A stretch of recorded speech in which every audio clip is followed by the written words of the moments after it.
The wind came before the snow. It always did in Wyoming.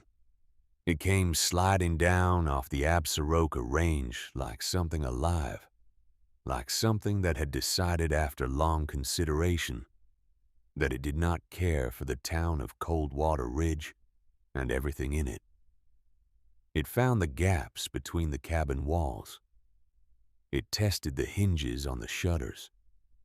It moved through the lodgepole pines at the edge of town. With a sound like a congregation murmuring prayers, low, continuous, and without mercy, Eleanor Voss heard it the way she heard most things, quietly, from the inside.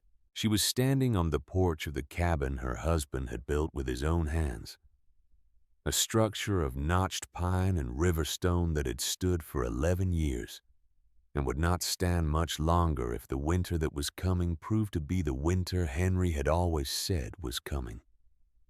She held a canvas bag in her left hand. It was not a large bag. She had not packed much because she had not needed to.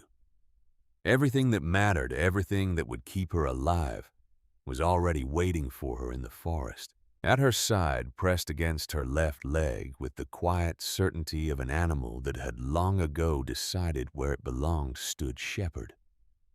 He was a German shepherd of uncommon size and uncommon stillness, his coat the color of a storm cloud, with amber threading through it, his eyes a deep and serious amber that caught the thin December light and held it. He was not looking at Eleanor. He was looking at the men. There were 7 of them on the path that led from the main road to her porch. Warren Caldwell stood at the front. He was 55 years old and looked in the particular way of men who have spent decades being agreed with, like a man who had never once questioned the accuracy of his own judgment. He wore a good coat, dark wool, the kind that said he had not come here on a whim. He had come here with the full weight of Coldwater Ridge behind him, and he wanted Eleanor to feel that weight. She felt it. She simply did not buckle under it. Behind Warren stood the others 3 members of the town council, a man named Guthrie who ran the feed store, and 2 men Eleanor did not know well enough to name but recognized well enough to understand. They were the kind of men who showed up for things like this, not because they felt strongly, because they did not want to be the ones who stayed home. Cecily Hargrove was not among them. Eleanor had not expected her to be. The silence lasted a long time. That was the thing. People who had never seen a forced departure did not understand how much of it was silence. The cold filled the space between the people standing there, and the wind moved through the pines, and nobody said anything for what felt like minutes, because nobody needed to. The decision had been made 3 days ago in a room Eleanor had not been invited to. The men on her path were not here to explain. They were here to witness. Warren finally spoke. His voice was measured and steady, and entirely without apology.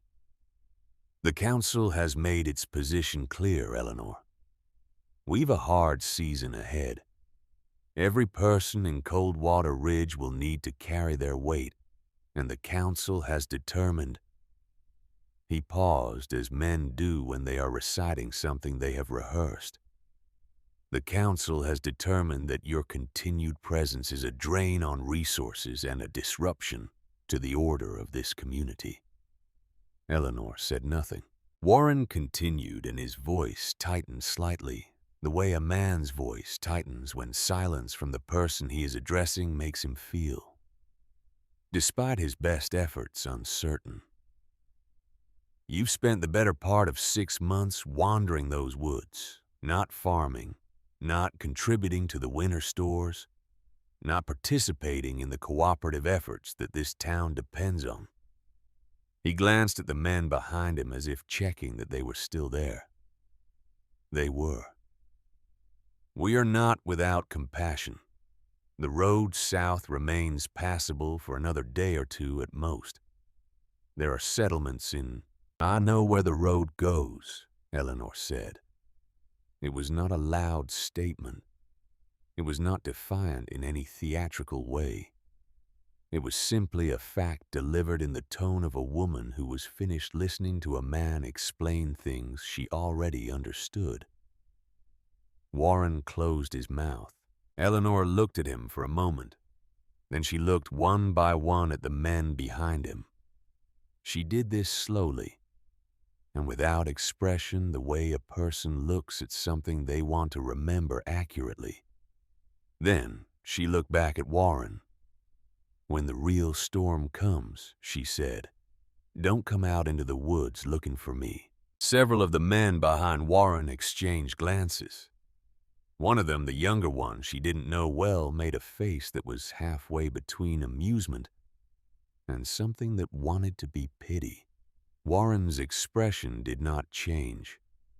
He had already categorized what Eleanor had just said, another piece of evidence supporting the council's conclusion. A woman undone by grief. A woman who had been communing with a dead oak tree for 6 months.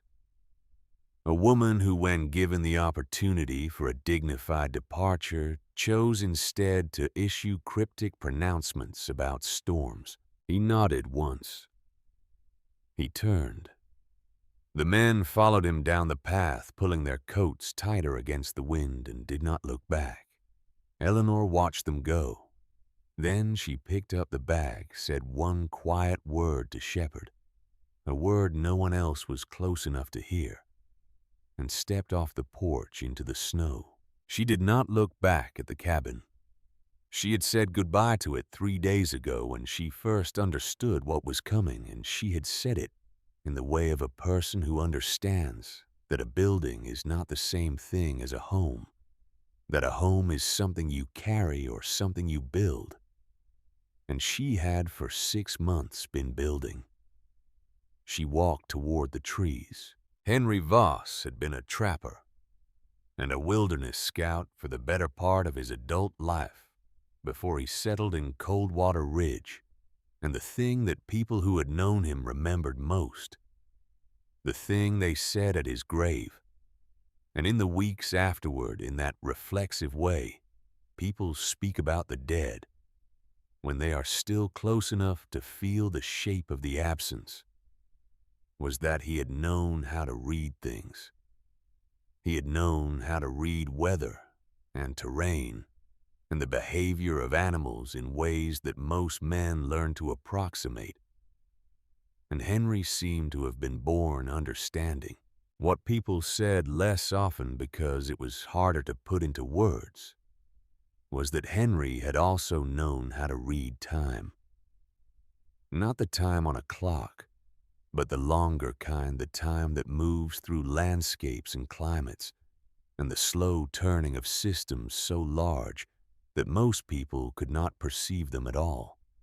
He had spent enough winters in the high country to understand that they were not the same from decade to decade, that something was shifting in the patterns, that the cold seasons were getting longer and harder, in a way that the settlers who had come to Wyoming in the last 20 years had not yet been tested by. He had talked about this with Eleanor over the years. She had listened in the way she listened to everything Henry said, completely without interrupting, storing the information in that quiet interior place where she kept the things that mattered. He had talked about the winter of 1864, which had killed more livestock across the territory than anyone had records for. He had talked about a trapper he'd known in his 20s, a man named Colson, who had survived 6 days in a blizzard by burrowing into the base of an old-growth tree. He had talked in the abstract, and then in increasingly specific terms about what a person would need, what any person would need. Not just a woodsman, not just someone like him to survive a true catastrophe winter. Eleanor had listened. She had not known in those early years that he was not speaking abstractly. He had found the tree in 1872. He had been 31 years old, working a survey route through the old-growth section of the forest northeast of what would become Coldwater Ridge, when a late-season storm had come in faster than he expected. He had been caught in it, a rarity for him, and in the deteriorating visibility he had made his way upslope through timber, so old and dense that it reduced the wind to a whisper. And then, in a natural clearing on the leeward side of a ridge, he had found the oak. It was not a tree that made sense in that place in that way. Oaks of that size belong to older, wetter climates, to centuries of growth undisturbed by axe or fire. This one had survived because of the ridge. The geology of that particular slope had created a natural windbreak that protected the tree from the burning dryness that took so much else, and it had grown for what Henry estimated based on its circumference and bark depth was somewhere between 300 and 400 years. Its trunk was wider than a man could span with both arms. Its root system had over those centuries created a raised platform of earth around its base that functioned like the hull of a ship, and at the leeward side of that platform, where the largest root structures had grown together and then apart again over time, there was a hollow. Henry had crawled into it. He had spent the night there, pressed against the dog he had. Then that was another shepherd.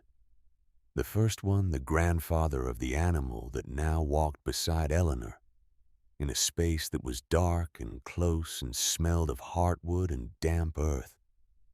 And he had been warm, not comfortable, not warm in any way that he would have called pleasant under normal circumstances, but alive warm, survivably warm in conditions that he calculated would have been dangerous in the open. He had lain there through the night, listening to the storm, and he had thought about Colson. He had thought about what this space was, what it could become if someone spent the time. He had gone back the following spring, and the spring after that, over the years quietly and without telling anyone, not because he was secretive by nature, but because he understood that the kind of preparation he was contemplating was the kind that, if spoken of in public, invites the particular species of mockery that communities reserve for people who take the future seriously. He had worked. He had widened the hollow where the wood allowed it. He had laid down a floor of flat stones to lift the sleeping surface off the damp earth. He had studied the way the chimney-like column of the tree's upper cavity drew air, and he had spent 2 summers building a fire ring of fitted stones in the center of the floor with a channel carved into the wood above it, carved slowly, carefully with instruments designed not to damage the living tissue of the tree, that directed smoke upward and out through a gap in the bark near the first major fork, 30 feet up, invisible from the ground. He had built shelves from weathered planks pressed into the wood's natural crevices. He had carried water from the spring 100 yards north trip by trip in sealed clay vessels. He had stored dry wood under oilcloth braces he had fitted to the outer root arches. He had, over 14 years of patient and solitary effort, turned a natural hollow in an ancient tree into something that could hold people alive through the worst winter the territory could produce. He had not told Eleanor about any of this until the autumn of 1886, when he understood that he was dying, and that the winter she would face alone was the winter he had been preparing for. She had sat beside his bed in the amber light of the oil lamp, and he had talked for a long time.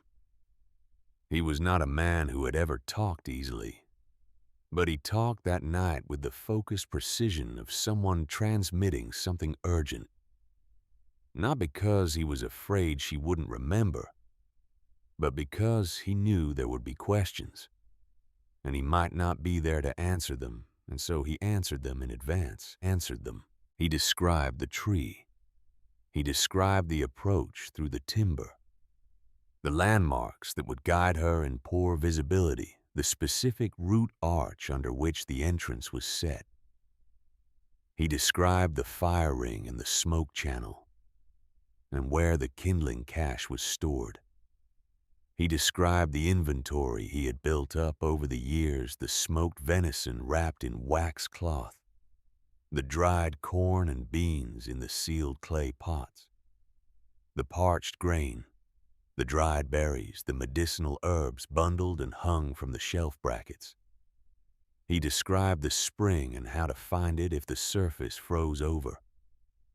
He described where he had stored the extra blankets, the oilcloth, the secondary fire-starting kit, in case the primary was lost. He talked for nearly 2 hours. Then he reached under the edge of his mattress and retrieved a notebook. It was a plain thing, the kind surveyors used, filled with his precise and economical handwriting from the first page to the last, with diagrams worked into the margins and a rough map of the approach route drawn on the inside front cover. "It's all in here," he said. "Everything I told you and more. The things I'll think of after I'm asleep." He paused. "Read it in order. The front pages first." Eleanor took the notebook. She held it with both hands. "Henry," she said. "I know," he said. That was all they said about it. He died 6 weeks later in October of 1886. In the bed he had built in the cabin he had built in the town he had chosen in the territory he had known better than almost anyone alive. He died without drama, without final words that anyone outside the room would have found remarkable in the particular quiet of a man who had over a lifetime made his peace with the terms of being human. He had spent his last months not in the helpless surrender that illness so often demands, but in the concentrated labor of a man ensuring that what he had started would be completed, coming back from the hollow exhausted beyond what she had understood, until later, working past the point his body could afford, finishing the east wall insulation, and the secondary water storage, and the firewood cache on the north root arch, because he had calculated with the same precision he brought to everything that Eleanor would not have time to do all of it herself. The death that looked like defeat was not defeat. Eleanor understood this only after reading the notebook. She buried him on the hill east of town, beside the 3 people before him who had been buried there. And she stood at the grave for a long time, in the November cold. And then she walked home, and she read the notebook. She read it for 3 nights straight. Then she got up before dawn on the 4th morning, packed the tools she would need into a canvas sack, and walked into the woods. What the people of Coldwater Ridge saw over the following 6 months was a widow who had lost her mind to grief. This was not an unreasonable interpretation, given what they could observe. Eleanor Voss left her cabin every morning before most people were awake, carrying tools and materials, an axe, a hand shovel, coils of rope, bundles of dried material, sealed containers of various kinds, and returned at dusk, sometimes after dark, with mud on her boots and her hands, and a look on her face that was not the look of a woman in distress. It was, people noted with some unease, the look of a woman who had somewhere to be. Cecily Hargrove was the primary architect of the narrative that developed around Eleanor's behavior. Cecily was 50 years old and had, over the course of her tenure as the wife of Coldwater Ridge's most prosperous merchant, become the person through whom most of the town's social information passed.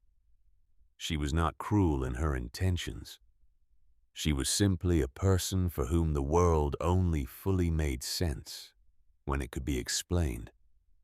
And Eleanor Voss had become difficult to explain. "Saw her again this morning," Cecily said to the women gathered at the dry goods counter on a Tuesday in December, before first light, going toward those old woods with that enormous dog and a sack big enough to carry a body.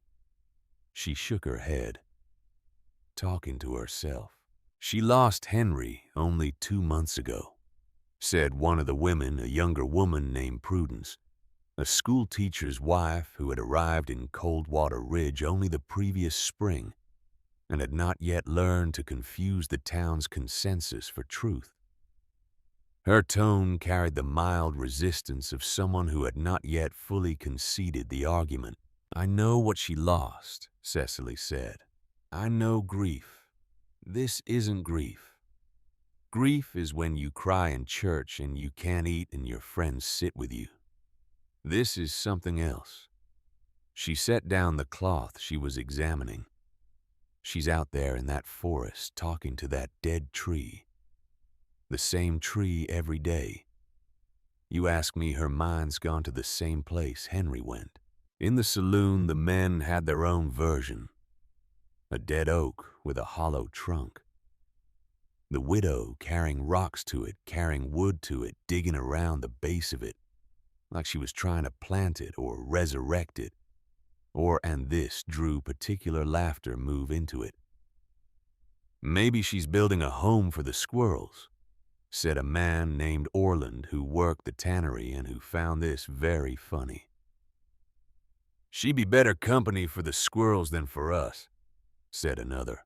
Warren Caldwell heard these conversations. He also, on one occasion in November, encountered Eleanor himself on the edge of the eastern forest.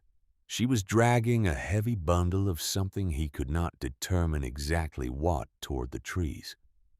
He had called to her because he was a man who felt that the town's welfare was his particular responsibility and because he had been developing for some weeks.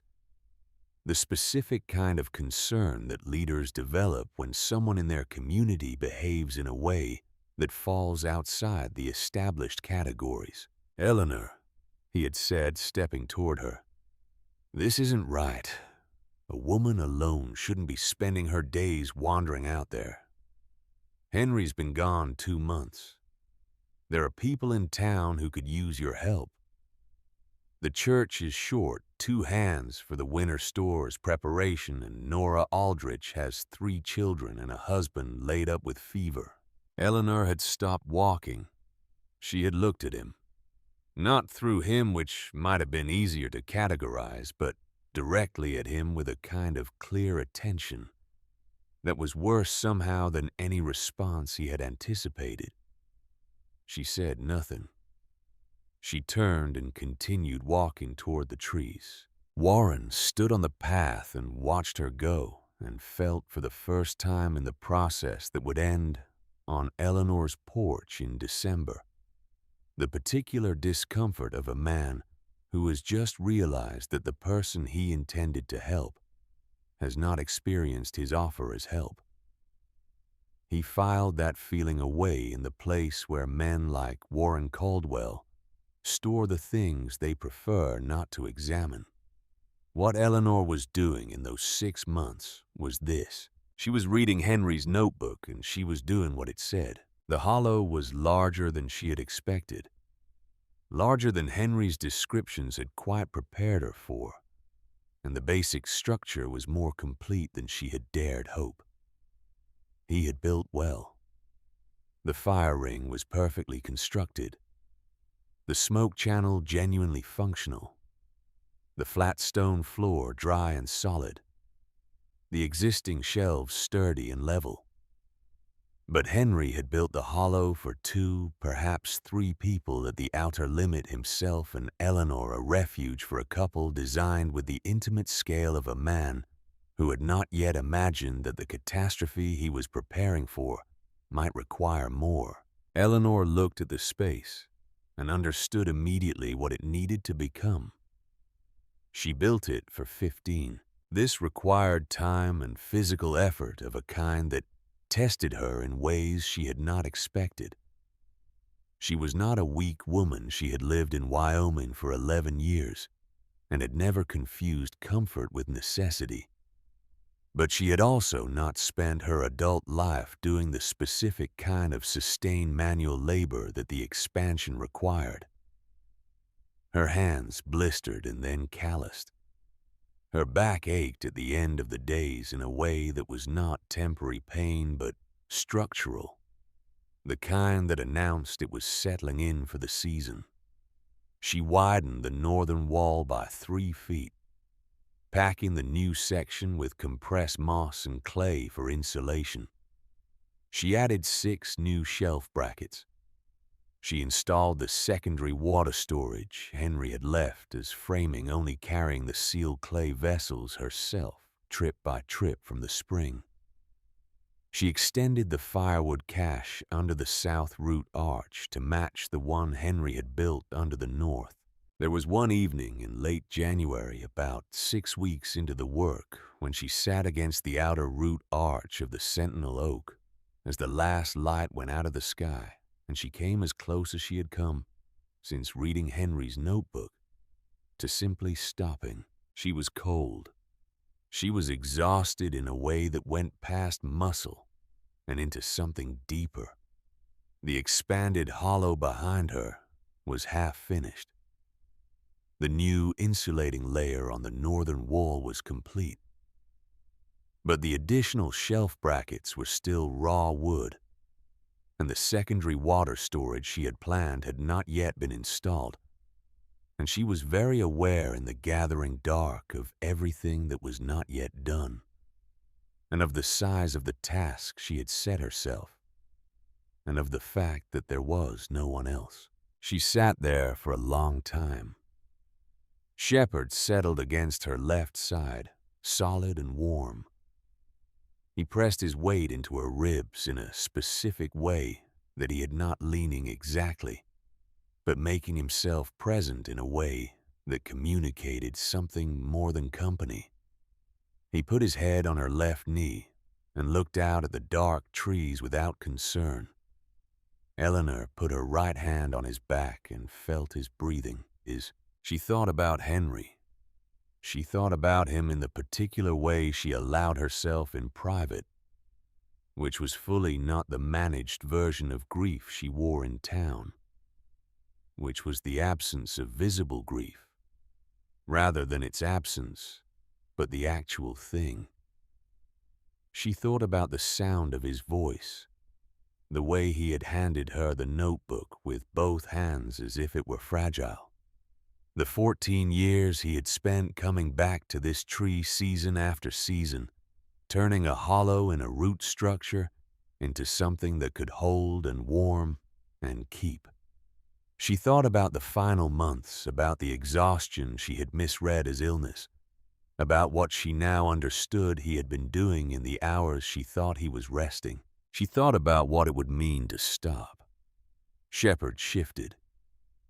He lifted his head from her knee and turned and looked at her face directly with the disconcerting focus that this particular animal had always brought to the moments when Eleanor's internal state diverged from her external presentation. He held the look for a moment. Then he stood up, turned to face the hollow and looked back at her. It was not a complicated communication, but it was sufficient. Eleanor got up. She went back inside and worked by lantern light for another hour. And then she walked home in the dark. And she came back before dawn the next morning. She came back every morning after that. By the time the council made its decision in December of 1887, Eleanor had been inside Sentinel Oak more times than she could count. She knew every timber of it, every stone of the floor, every joint of the shelf brackets. She knew how long the wood took to catch from different starting materials. How many minutes the hollow took to warm to livable temperature from dead cold. How the smoke behaved in different wind conditions. The way it thickened and pulled back. If the wind shifted from the northwest and the adjustment to the draft channel, that corrected for it. She knew that the food stores as of 3 days before the council meeting were sufficient to sustain 14 people for 22 days on reduced rations. She knew that the water between the spring and the secondary storage was adequate. She knew that the firewood cache stacked under the root arch overhangs on both sides of the entrance would last longer than the food. She had not told anyone any of this. She had considered it. She had stood in the town square on a dry afternoon in October, watching the men stacking wood against the sides of their cabins and watching the women laying in their kitchen stores. And she had thought about walking up to Warren Caldwell and saying, "I need to show you something. I need to show you what Henry built, and what I've finished and why it matters and why you need to know about it before the real winter comes." She had not done it, because she had looked at Warren's face and known what he would do with that information, and she had looked at the faces around him and known what they would do with it, and she had looked at the sky and looked at the trees and read in both of them the approach of something that was not going to care about what was socially acceptable or what Warren Caldwell did or did not believe. So she kept working, and she kept quiet. And on a Tuesday morning in December of 1887, she stood on her porch with her canvas bag and her dog and 7 men who had decided she was the problem. The walk through the forest was not easy. The storm was not yet at its full strength that would come, but it was building, and what was building communicated to anyone paying attention the shape of what it intended to become. The wind that had been a whisper in the pines when the men stood on Eleanor's path was a sustained pressure now cold enough to make her eyes water strong enough that she was conscious of her center of gravity in a way she normally was not. She walked with her head down and slightly angled her coat pulled close her bag in her left hand. Shepard moved ahead of her and then back, reading the terrain through the deteriorating visibility, finding the path through the drifts with the confident efficiency of an animal for whom this particular forest had no mysteries. Eleanor navigated by memory and by feel. She had made this walk more times than she could count, in all kinds of light and weather, and the internal map was complete. The double-trunk birch that marked the turn north, the low limestone outcrop that told her she was a third of the way, the sudden deepening of the timber that announced the approach of the old-growth section, where the trees grew so large and close that they became their own weather system. She was cold. The cold was not casual. It was working at her, finding the gaps in her coat and her gloves and the scarf she had wound around the lower half of her face, sending its thin, precise messages into her joints. But she was moving, and movement was the enemy of the cold's primary ambition, and so she moved. She thought about Henry. She thought about the fact that he had made this walk in every season over 14 years, often alone, often carrying things heavier than what she carried now. She thought about the afternoons when he had come home late, when she had asked where he had been, and he had said, with the particular easy vagueness of a man who was not lying so much as postponing, that he had been checking a survey line that he had been tracking, that he had wanted to look at the old growth before the light went. She had not pressed him. She had known that Henry had parts of himself that were his to keep, and she had trusted that what he kept from her was not absence but storage things held in reserve for the right time. The right time had been October of 1886. She had been angry briefly in the weeks after he died, angry in the specific way of a person who has just discovered they have been protected from information. She had sat with the notebook on her third reading and thought, "You could have told me. You could have told me years ago. We could have built this together." And then she had understood why he hadn't. Because if she had known, if she had been part of it from the beginning, the town would have known too. The questions would have been asked in public, and the answers would have filtered through the mechanisms by which Coldwater Ridge processed and distributed information, which meant through Cecily Hargrove, and what came out of that process would not have been understanding. It would have been the exact conversation Warren Caldwell had been having for the past 6 months. The one about the widow and the tree, and the question of whether grief had made her dangerous. Henry had kept the secret so that the preparation could be completed. Eleanor had understood this on the third reading, and the anger had resolved into something else. Not peace, exactly. Something more durable than peace. The kind of clear-eyed comprehension that comes from fully understanding another person's choices and finding them on reflection correct. She was still thinking about this when she heard the sound. It was not the sound of the wind which she had learned to separate into its component parts.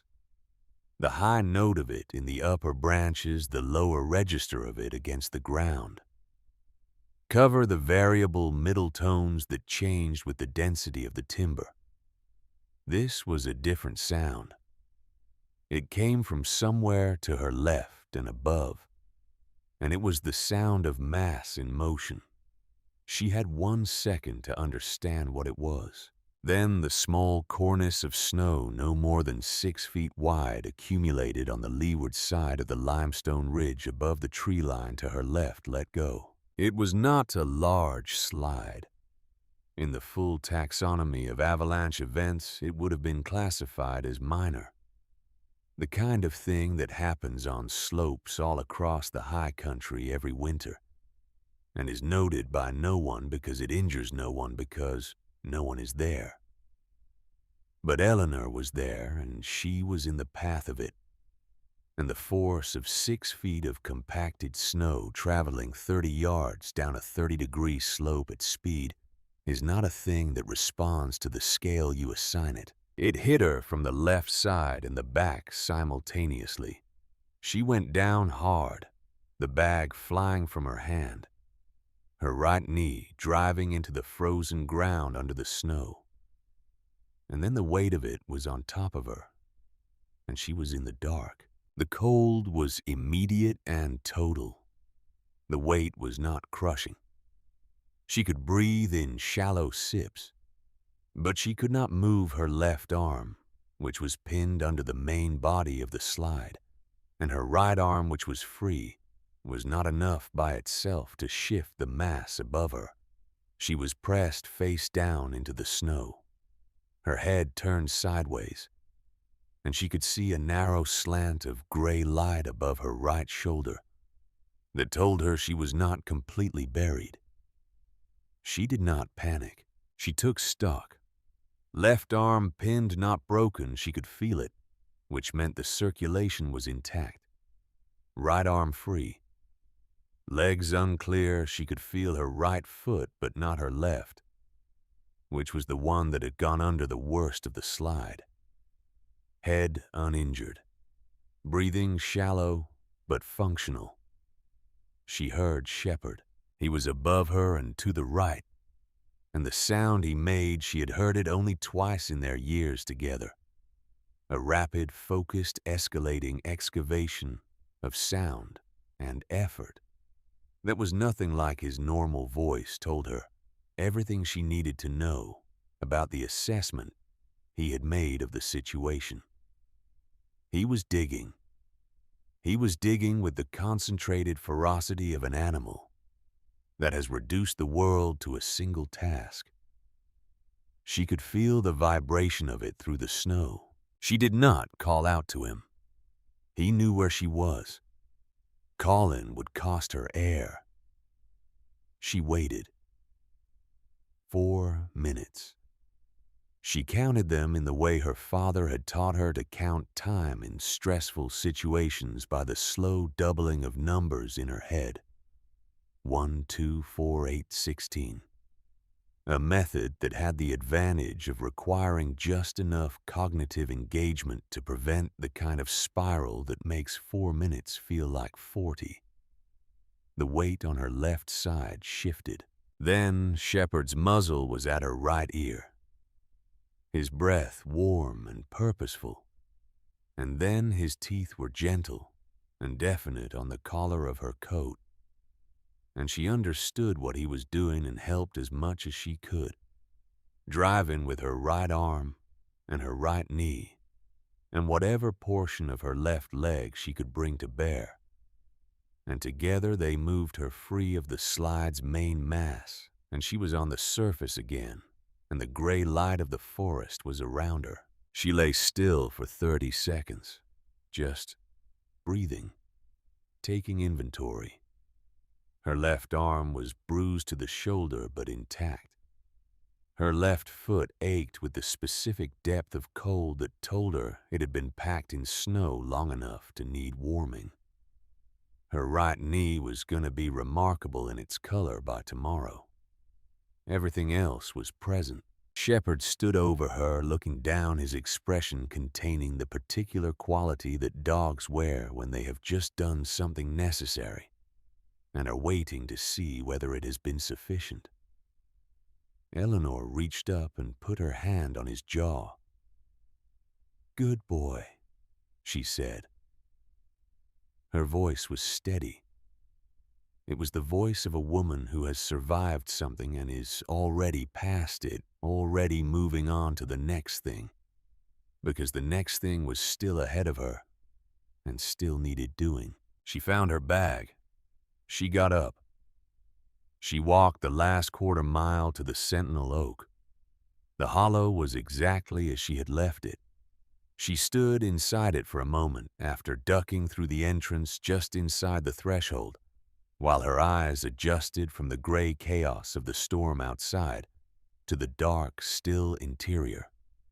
The wind reduced to a sound like the memory of wind present audible, but on the other side of something solid. Something old and patient and indifferent to its ambitions. She found the fire kit by feel. She had placed it in the same spot every time she left, for exactly this reason: for the arrival, wet and cold and possibly hurt, for the need to make fire without the luxury of searching. The flint was there, the steel, the cedar tinder she kept in a sealed tin. Her hands were cold enough that the first 3 strikes produced nothing useful, but the 4th caught, and she fed it with the deliberate care of someone for whom fire was not comfort, but infrastructure. The kindling was dry. The first small log she added, split pine seasoned since the previous spring, caught within a minute of the kindling taking. Within 15 minutes, there was a fire that meant something, that created a circle of warmth extending 6 feet in all directions, and that sent its thin, intelligent smoke up through the carved channel in the heartwood and out through the hidden gap 30 feet above. Eleanor peeled off her outer coat and her wet gloves and hung them on the bracket pegs she had installed specifically for this purpose. She unrolled the sleep mat and the wool blankets from their oilcloth wrapping and spread them on the flat stone floor on the fire's east side. She retrieved the first clay pot, the one marked with 2 horizontal scratches, which meant dried venison, and set a small amount to warm in the tin camp pan she kept on the fire ring's low shelf. She moved through each task with the economy of someone who has rehearsed this particular sequence enough times to have removed all excess from it. No motion wasted, no step repeated. Everything placed where it needed to be in the order it needed to be placed.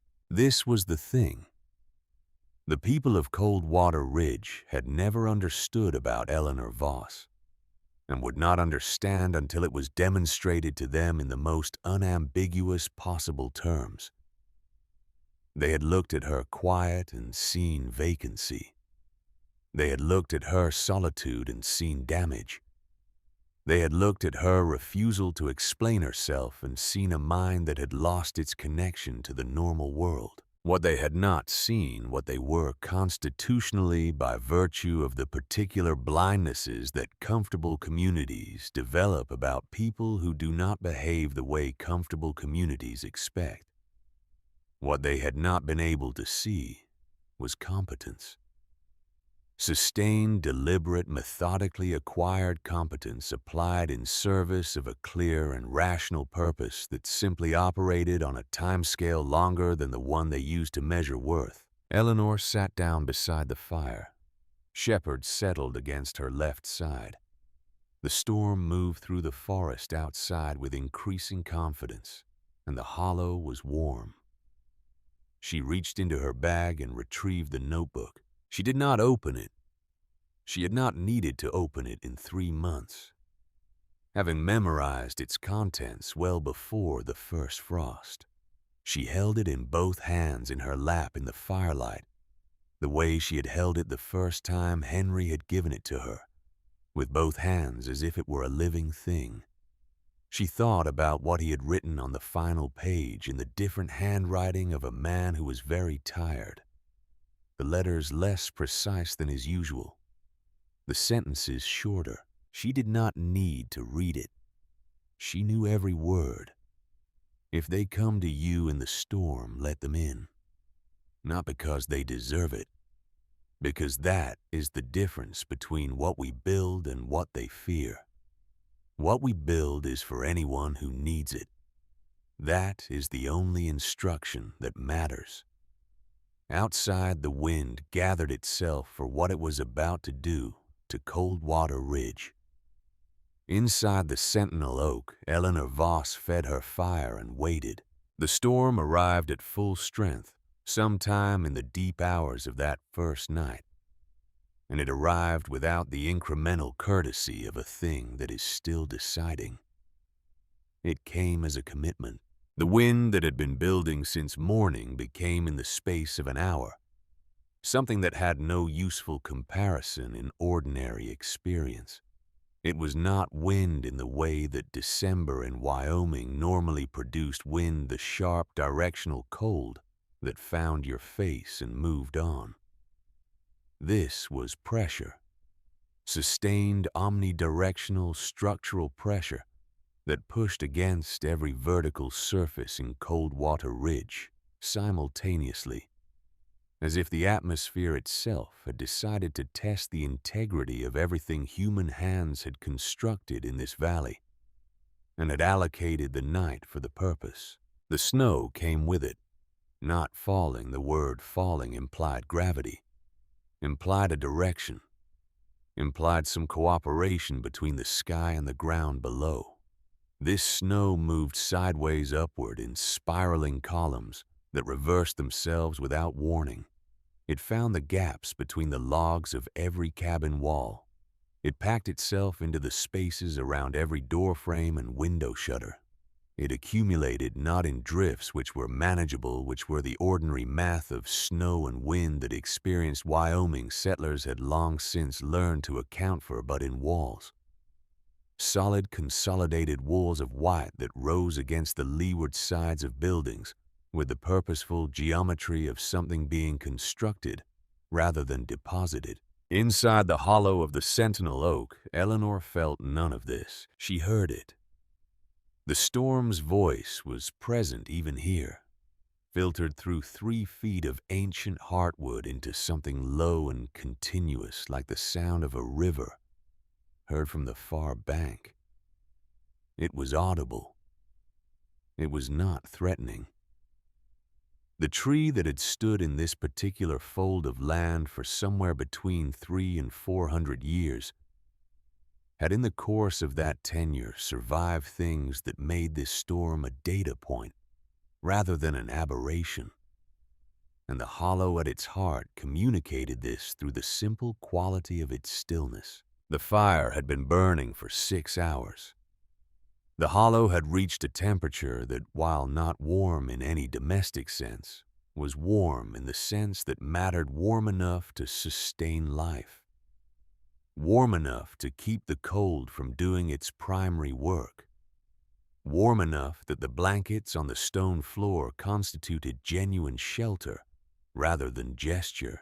Eleanor slept in intervals, the way she had learned to sleep in uncertain conditions, not fully present, occupying that middle ground where the body recovers what it needs, while the mind maintains a fraction of its watchfulness.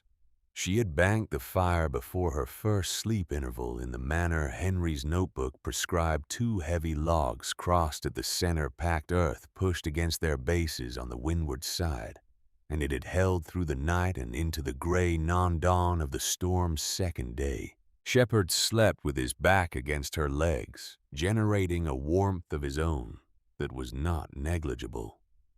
Eleanor was aware of this even in sleep, aware of the weight and the heat of him, the slow rise and fall of his ribs. He was the most reliable thing in her world, and she knew it. And it was the kind of knowledge that does not require regular articulation. To remain present, she lay in the dark and listened to the storm and thought about Coldwater Ridge. She thought about the knotted pine structure of the town's main storage building, the one that held the collective winter provisions, the smoked meats and dried vegetables and sacked grain that the community had spent October preparing. She had spent enough years in Wyoming to know what that building could bear and what it could not, and what she was hearing through 3 feet of heartwood told her that the night's conditions would be testing the edge of the building's tolerance and possibly exceeding it. She thought about the Aldrich family, Nora and Edmund, and their 3 children, the youngest of whom had turned 2 in October. Their cabin was on the north side of the main road, which meant the windward face of their structure was taking the full uncorrected force of a storm that had decided to come primarily from the northwest. Edmund Aldrich was a competent man. He had built a competent cabin. Competent was not the same as sufficient. She thought about Cornelius Fenwick, who was 73 years old and lived alone at the east end of town, and whose chimney she had noticed on her last visit to town 3 weeks ago was drawing poorly. A problem that was an inconvenience in a normal winter, and a danger in this one, because a poorly drawing chimney meant smoke backing into the living space. And smoke backing into the living space of a man who was old and already living at the edge of what his lungs could do was a problem with a clear and proximate conclusion. She thought about all of this with the specific quality of concern that belongs to someone who is prepared for a situation and is now in the position of waiting for the situation to demonstrate why the preparation was necessary. She did not feel satisfaction. She did not feel vindicated.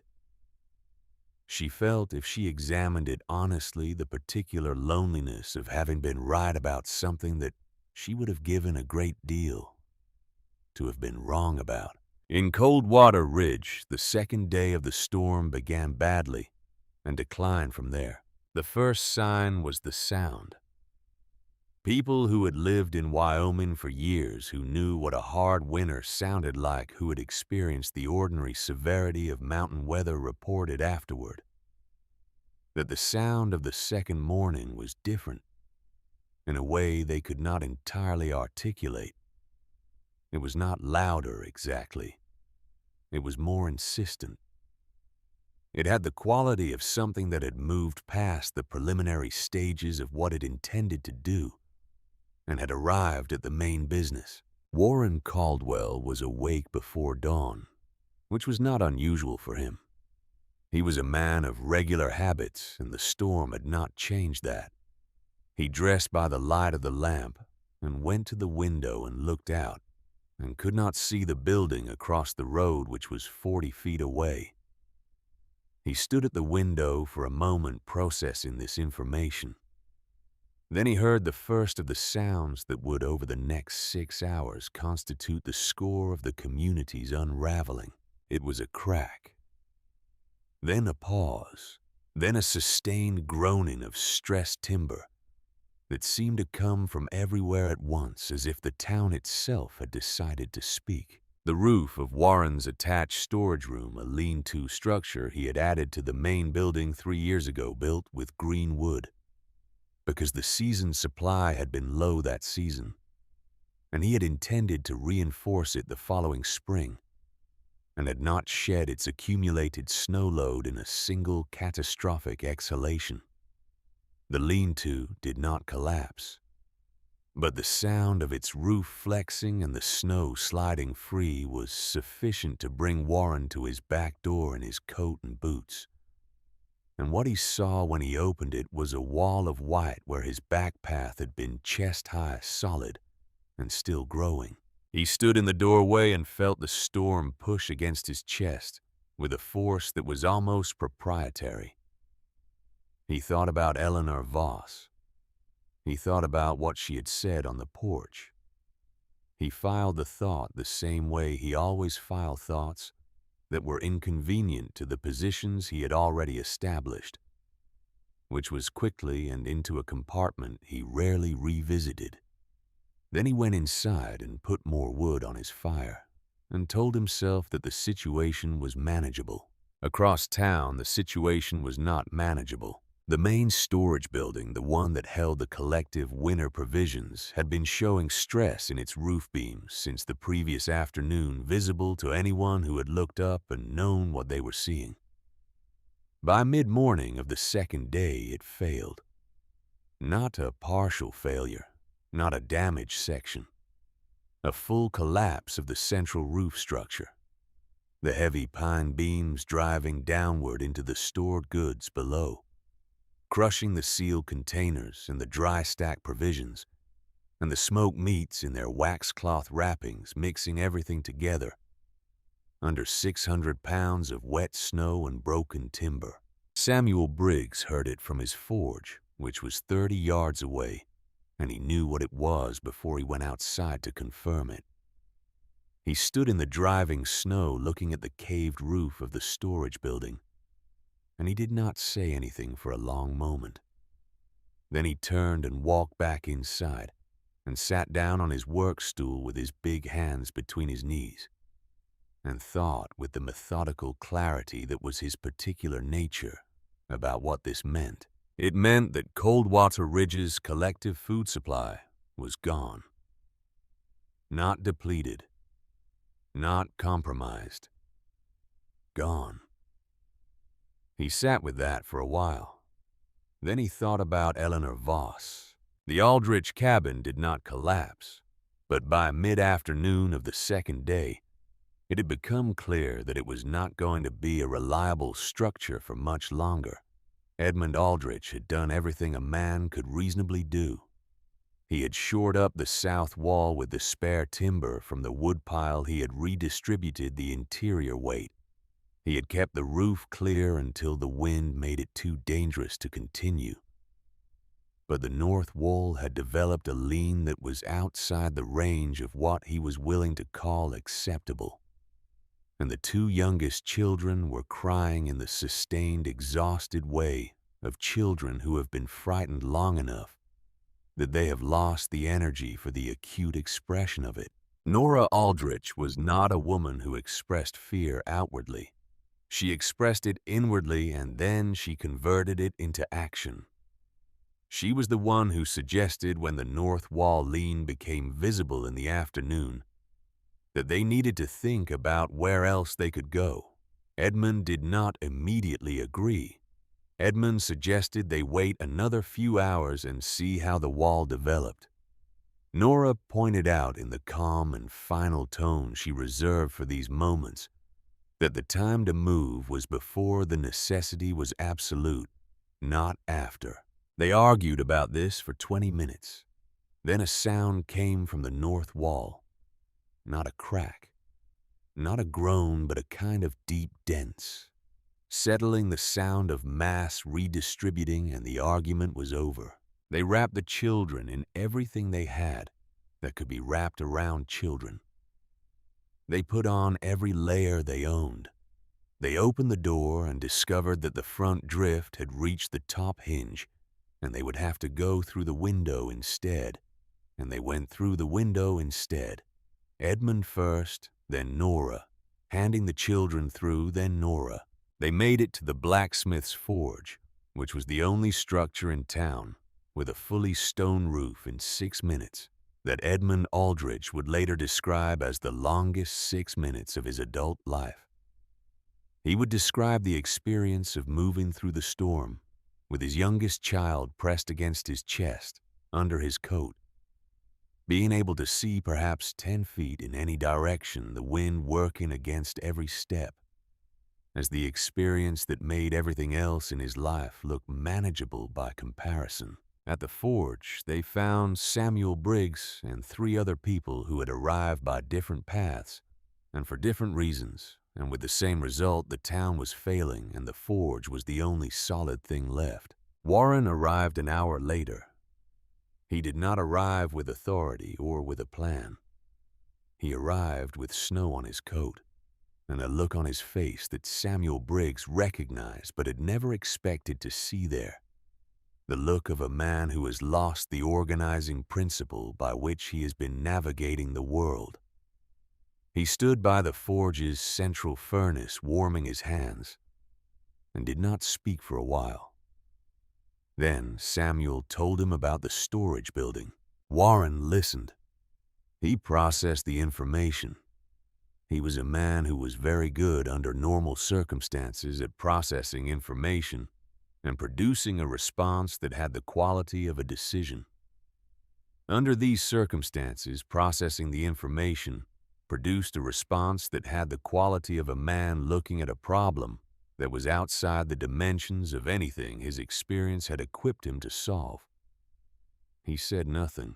It was Ira Stokes who broke the silence. Ira, who had arrived at the forge an hour before Warren, who had been sitting in the corner near the secondary bellows with his hat in his hands, who had been quiet in a specific way that was different from Samuel's quiet, in that it contained something compressed and struggling, rather than something measured and still. "She knew," Ira said. He said it to no one in particular. He said it to the space in the middle of the room the way a person says a thing that has been building pressure against the inside of their chest long enough that containment is no longer an option. Samuel looked at him. "What's that?" Edmund Aldrich said from across the room where he sat with his children pulled close. "Eleanor Voss." Ira's voice was low. She knew this was coming. She wasn't wandering out there. She wasn't talking to a dead tree. He stopped. He put his hat back on and then took it off again. "I saw it. I saw what she built. 2 months ago when I was working the northeast line. I went up through the old growth and I found it, the oak, the entrance, the inside." He looked up at Samuel. "It's a shelter. It's a real shelter. It has food and a fire ring and room for, I don't know, a lot of people." The room was quiet. Even the children who had been murmuring in the way of children processing a frightening day went still. "You knew," Samuel said, not as an accusation, as a statement of a fact that was being established for the record. "I knew," Ira said. "I didn't—" He stopped again. The thing he couldn't do was produce an adequate reason for the thing he had done, which was nothing. He had known, and he had not spoken. And the reason, the actual reason, the one he had not allowed himself to name clearly in the 2 months since, was that speaking would have meant standing against the consensus, and standing against the consensus of Coldwater Ridge in the matter of Eleanor Voss would have meant being the person that Cecily Hargrove talked about at the dry goods counter. And Ira Stokes had not wanted to be that person. He understood sitting in the forge in the storm with children quiet in the corner, and the winter provisions buried under the collapsed storage building, exactly what that preference had cost. He understood it in the specific way that you only understand a thing when you can see the full length of the chain between the choice you made and the place you are now standing. "I should have said something," he said. "I should have said something before the council meeting." Samuel looked at him for another moment. Then he looked at Warren. Warren was still standing at the furnace with his hands extended toward the heat. His face, when Samuel looked at it, was the face of a man who was working through the same arithmetic that Ira had just completed, arriving at the same total from a different direction. "We have to find her," Samuel said. He said it simply, without drama in the tone he used when he had reached a conclusion that was not in question. Warren looked up. "In this," Edmund Aldrich said, gesturing toward the forge door through which the sound of the storm was fully audible, even through solid stone. "She went into those woods this morning," Samuel said. "She's there now, in whatever she built." He looked at Warren. "You know she is." Warren did know. He had known it in the place where he stored the things he preferred not to examine since the moment Eleanor had said what she'd said on her porch. And he had categorized it as the speech of a woman whose mind had broken. He knew it now with a different kind of knowing, the kind that comes when the categorization fails, and the thing you stored away surfaces again, recontextualized with full weight. "The food is gone," Samuel continued. "The storage building is gone. Mabel Croft next door says Cornelius Fenwick hasn't opened his shutter since yesterday morning, and there's no smoke from his chimney." He paused. The pause held everything it needed to hold. "We go. We find her.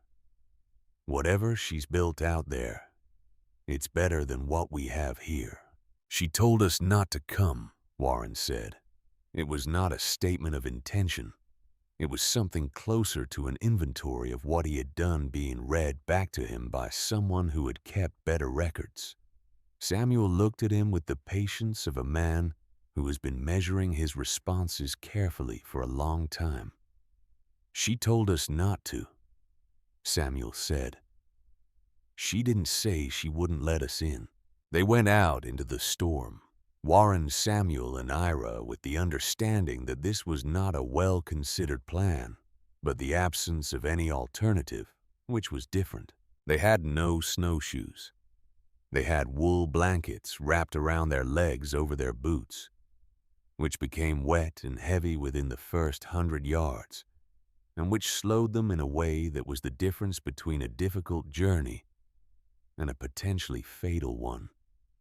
They had rope. Samuel had brought a coil from the forge, and they were tied together at intervals of 12 feet, so that if the visibility dropped to 0, they would not lose each other, which was the most likely specific way the situation could get worse. The visibility dropped to near 0 within 200 yards of the town's edge. Warren went down first.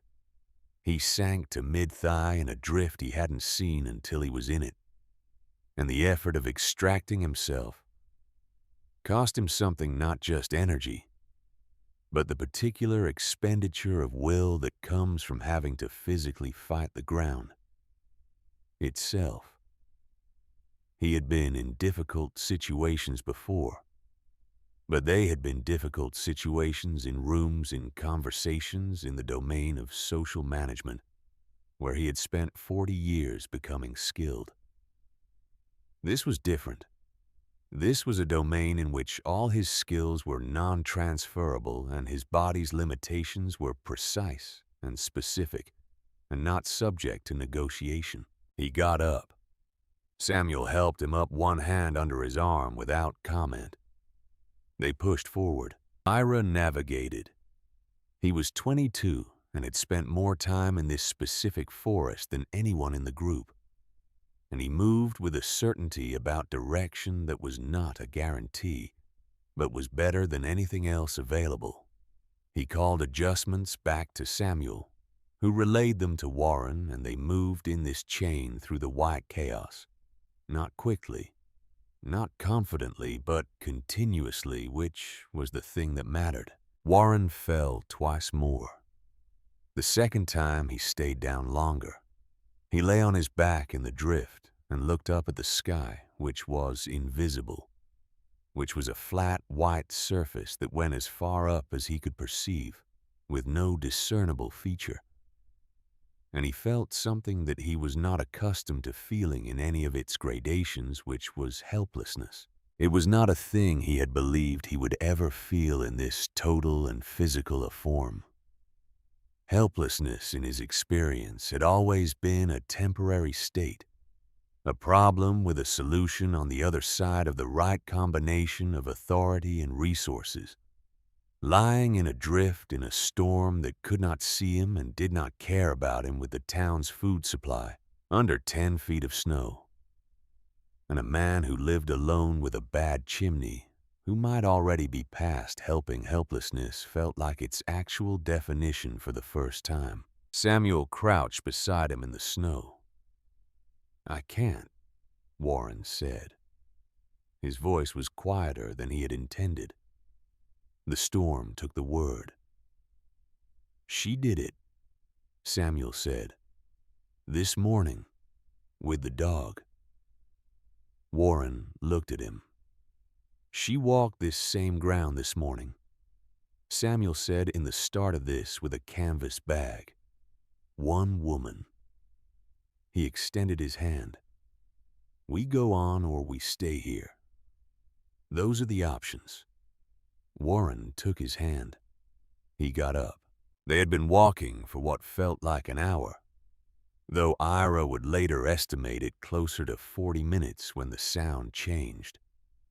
The forest thickened around them. The timber was older here, the trunks wider, the canopy's remnant structure creating a modest but genuine deflection of the worst of the wind, and it became possible for the first time to hear something other than the storm. It was Ira who stopped first. He turned his head. The rope between him and Samuel went taut. "Do you hear that?" he said. Samuel listened. It was a sound from the forest ahead and to the left. It came twice the second time closer, and it was not the sound of the storm, and it was not the sound of a tree under stress, and it was not any sound that the wilderness in this condition would have produced on its own. It was a bark, deep controlled, carrying a weight of intention that cut through the ambient noise of the storm, the way a voice cuts through a crowd when the voice knows what it is saying. Then, through the swirling curtain of snow, a shape materialized. It was large and dark, and it moved through the drifts with an ease that made their own labored progress look like a different order of activity entirely. It stopped 20 feet ahead of them and looked at them with eyes that reflected even the flat gray light of the storm, with a quality that was hard to characterize precisely, but that none of the three men, separately or together, felt comfortable calling anything other than assessment. Shepard looked at them for 3 seconds. Then he barked once more. Short Directive turned his head. Northwest looked back at them and began to move. He did not run.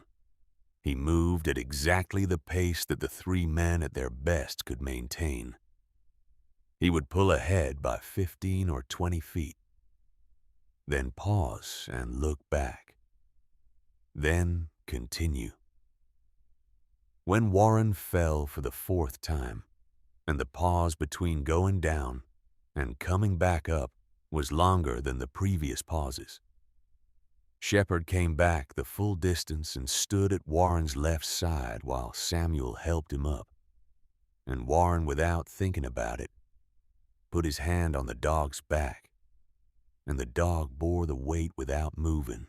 Then Shepard moved forward again and they followed. Ira said sometime during those last minutes of the walk, almost to himself, "She sent him. She knew we'd come."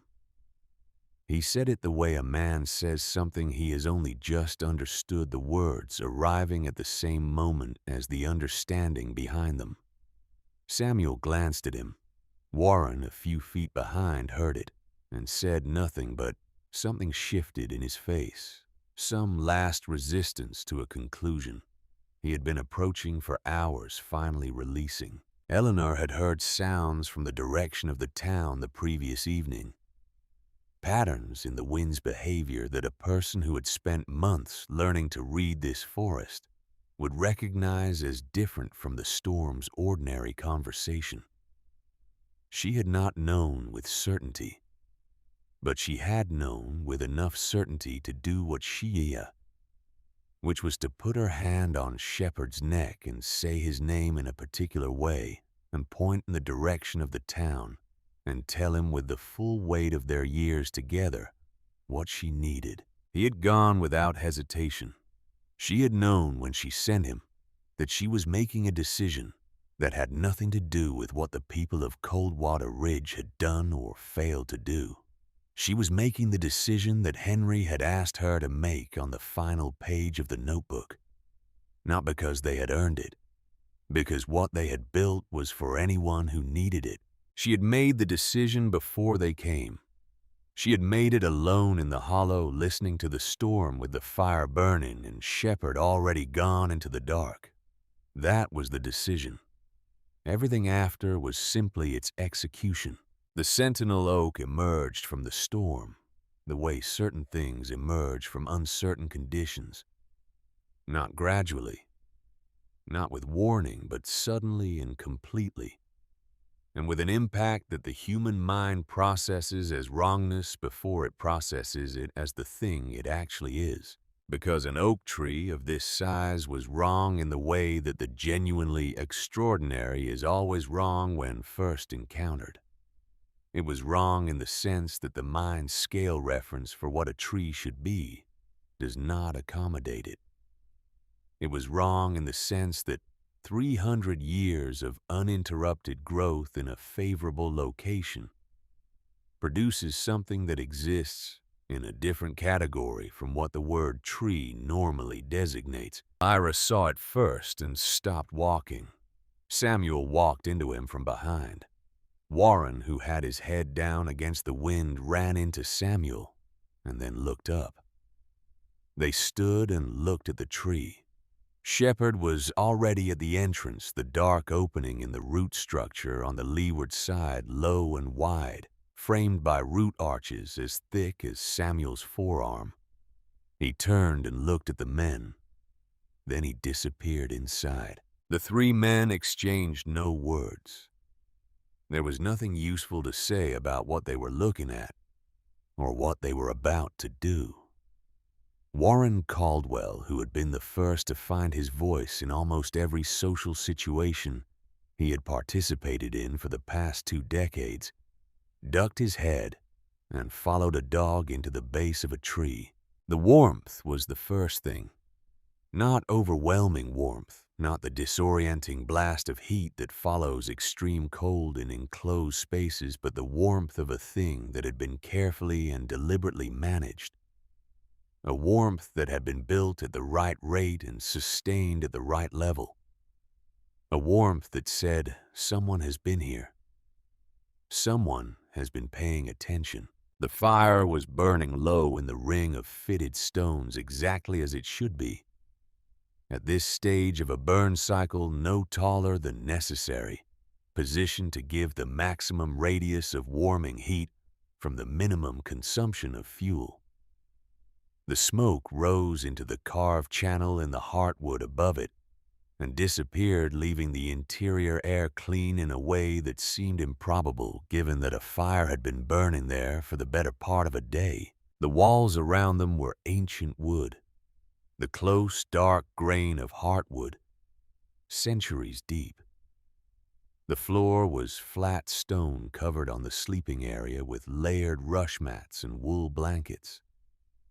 The shelves along the south wall held sealed clay pots at regular intervals. The firewood cache to the right of the entrance was substantial and dry. And Eleanor was there. She was kneeling beside the fire, adding a piece of split pine, with the attention of someone who is doing a thing they have done enough times to do it without ceremony. She looked up when they came in. Her face in the firelight was calm and unreadable in the way it had been on her porch. Not closed, not hostile, simply the face of a woman who had decided at some point before this moment how this moment was gonna go. She looked at Warren first, then Samuel, then Ira. She looked at each of them the way she had looked at the men on her porch, not through them, but directly at them, a look that registered what it saw without editorializing. Then she looked back at the fire. "Your hands," she said. "Let me see your hands." Warren extended his. They were the color of a winter sunset. Deep red, shading toward white at the fingertips, which was a progression Eleanor recognized and did not like.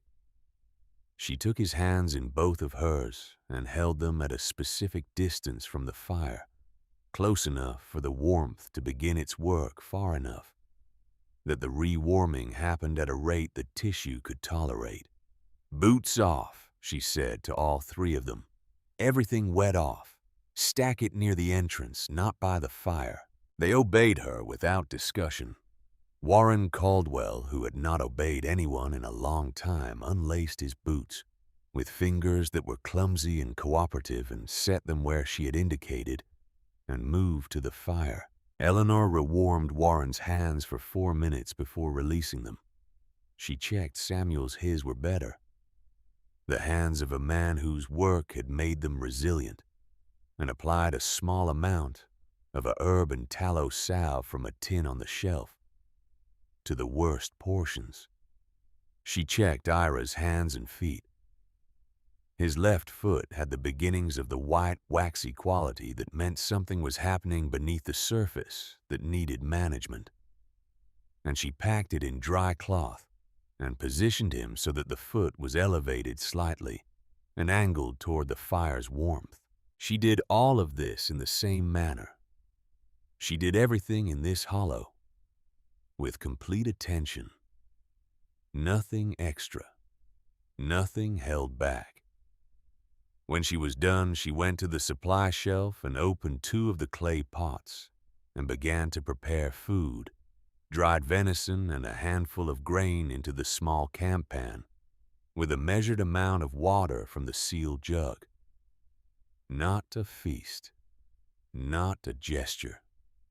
A calculation of what 3 additional people needed and what the supplies could provide. Ira watched her work. He had been watching her since they came in, and the quality of his watching was different from Samuel's and different from Warren's. It contained the specific attention of someone who is looking at the distance between what they knew and what they did, and trying to measure it with enough honesty to eventually forgive themselves. He opened his mouth. He closed it again. He tried again. "Mrs. Voss," he said. Eleanor did not stop what she was doing. "I saw this place," he said. "2 months ago. I knew what you were doing out here." His voice was steady in the way that voices are steady when the person speaking has decided to complete what they are saying regardless of the response. "I didn't tell anyone. I didn't say anything at the council meeting. I thought—" He stopped. "It doesn't matter what I thought." Eleanor did not respond for a moment. She was adjusting the camp pan's position on the fire ring's low shelf. The motion required her attention. Then she said without turning, We'll talk about that when everyone is warm. Not dismissal, not absolution. A deferral that contained within it the information that the conversation would happen, that she had heard him and registered it and intended to address it. But not now, because now there were other priorities, and she did not allow the management of her own feelings to displace the management of immediate needs. It was, Ira would reflect later, the most instructive thing he had ever seen a person do. He had expected anger. He had braced for it. He had constructed in the 40 minutes of walking through the storm a kind of internal petition that was prepared to receive whatever she gave him and call it deserved. And what she had given him instead was a postponement, not for his comfort, but because there was food to prepare and frostbite to manage and a fire to tend, and those things came first. Warren sat against the south wall, his back against the wood, his hands in his lap. The fire's light moved across his face in patterns that changed and changed and changed. He was looking at the clay pots on the shelf. He was looking at the firewood cache. He was looking at the carved channel in the heartwood above the fire ring where the smoke went without drama, without backing into the space, without any of the complications that poorly designed fire systems produced. He was understanding piece by piece, and in the specific vocabulary of a man who had spent 30 years assessing properties and structures and the intentions built into them, what he was looking at. This was not impulse. This was not grief. This was not a mind that had failed to find purchase in the ordinary world and had retreated into a private and meaningless ritual. This was a plan, comprehensive, methodical, sustained over time, executed without support, without acknowledgement, without any of the social reinforcement that makes difficult, sustained effort easier for most people. It was a plan that had included provisions for people who did not know they needed to be included.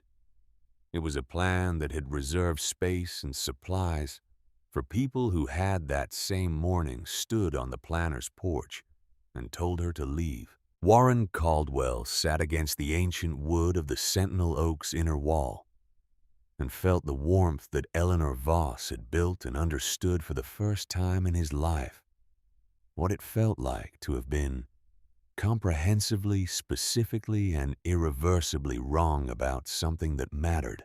The notebook was on the shelf beside the clay pots. He could see it from where he sat. A plain surveyor's notebook, the kind his own father had used, worn at the spine and dark at the edges from handling. Henry's handwriting he knew without needing to be told.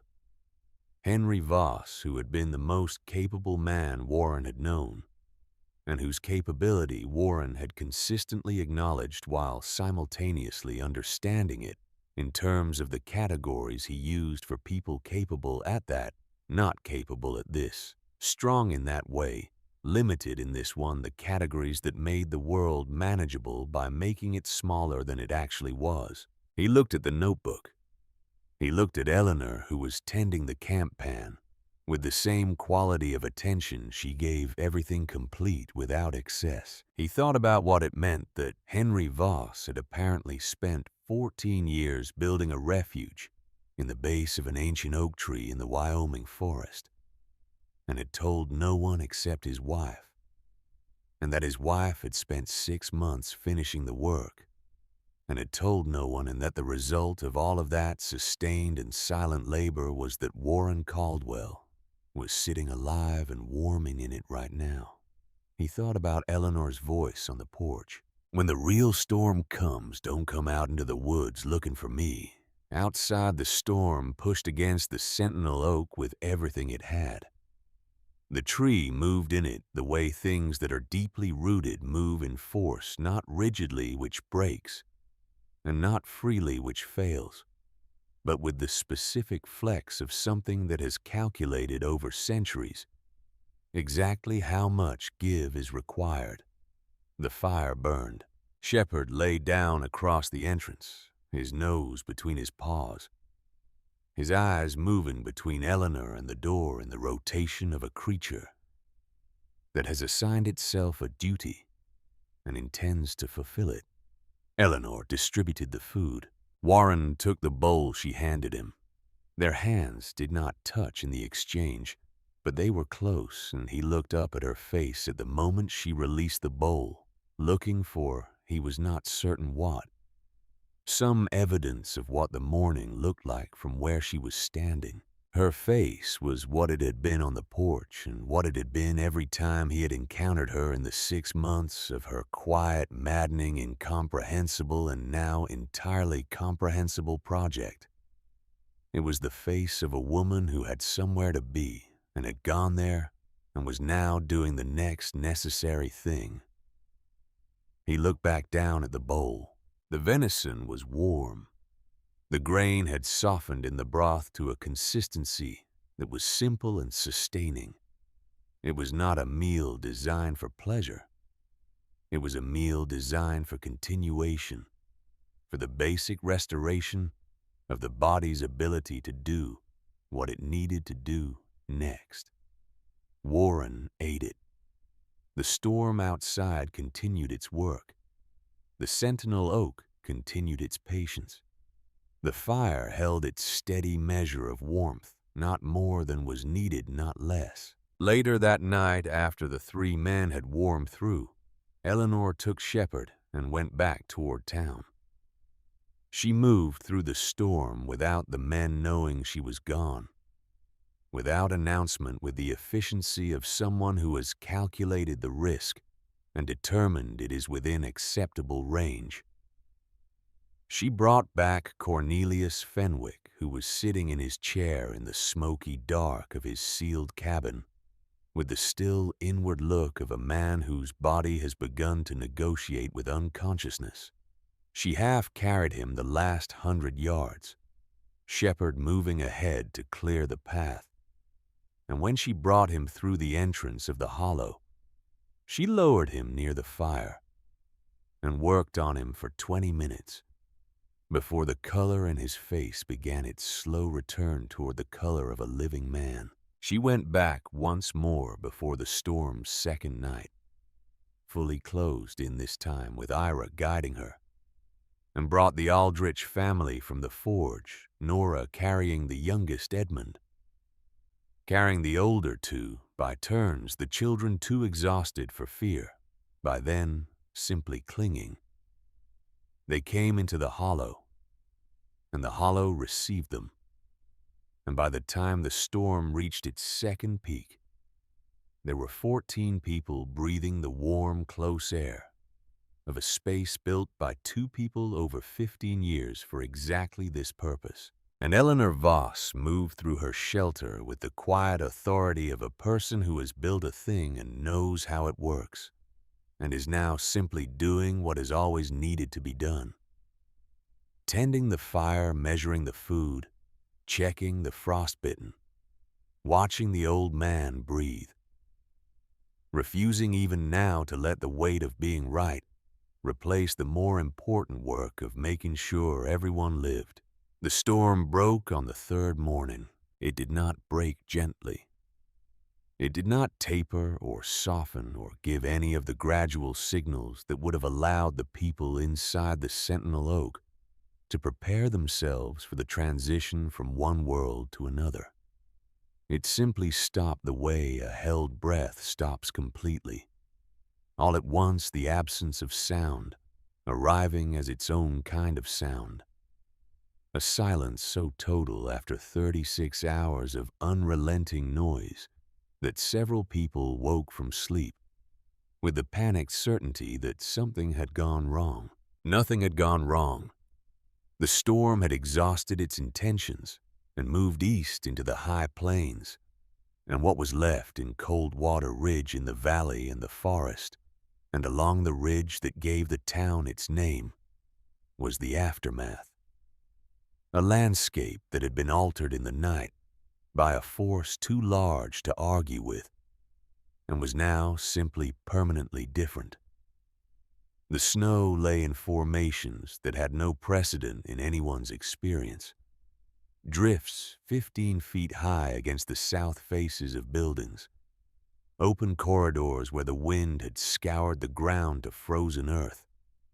The geometry of the town, such as it was, had been replaced by the geometry of what had happened to it. Eleanor was awake before anyone else. She had been awake for the last hour of the storm's duration, lying still in the dark, with her eyes open, listening to the sound change, tracking it. The way Henry had taught her to track weather, not by the loudness, but by the quality, the texture of it. The way the pitch shifted when the pressure behind it began to release. She heard the storm's commitment begin to waver sometime before dawn, and she heard it complete its departure in the gray early light, and she lay there for a few minutes after, in the specific silence of a place that has survived something and is taking stock. 14 people were asleep around her, in the hollow of the sentinel oak. The fire had burned through the night in the managed, careful way she had designed it to burn steady, not lavish, the banked configuration holding its heat through the sleeping hours, and requiring only 2 additions between Eleanor's sleep intervals to maintain the temperature. The air was close with the breath and warmth of 14 people in a space built for that number, which was a different quality of air than the hollow held when she was alone in it. Denser and more human, carrying the specific weight of other people's sleep. She looked at them in the low firelight. The Aldrich children were asleep in a pile at the south wall, under the largest wool blanket Nora Aldrich curved around them with the specific arrangement of a mother who is asleep and present at the same time. Edmund was against the east wall upright, with his head back. His breathing the deep, unconscious breathing of a man who has used everything he had and temporarily surrendered the effort of remaining alert. Cornelius Fenwick lay on his side near the fire. His color returned now to something close to its natural register. His breathing the slow and untroubled breathing of a man whose body has, after the previous evening's alarming negotiations, come back to its ordinary terms. Cecily Hargrove was near the entrance, wrapped in her coat and a blanket, her back against the root arch. She was asleep, but her face was not restful. Even in sleep, her face carried the burden of something that was not finished working itself through. Warren sat against the south wall where he had been sitting most of the night, and Eleanor was not certain he had slept at all. He was holding the notebook, not reading it in the forward direction. He was holding it open to some interior page, and his eyes were moving over the text with the slow returning quality of someone who has read a passage and is reading it again. Not because they did not understand it the first time, but because understanding it the first time was not the same as being finished with it. Eleanor watched him for a moment.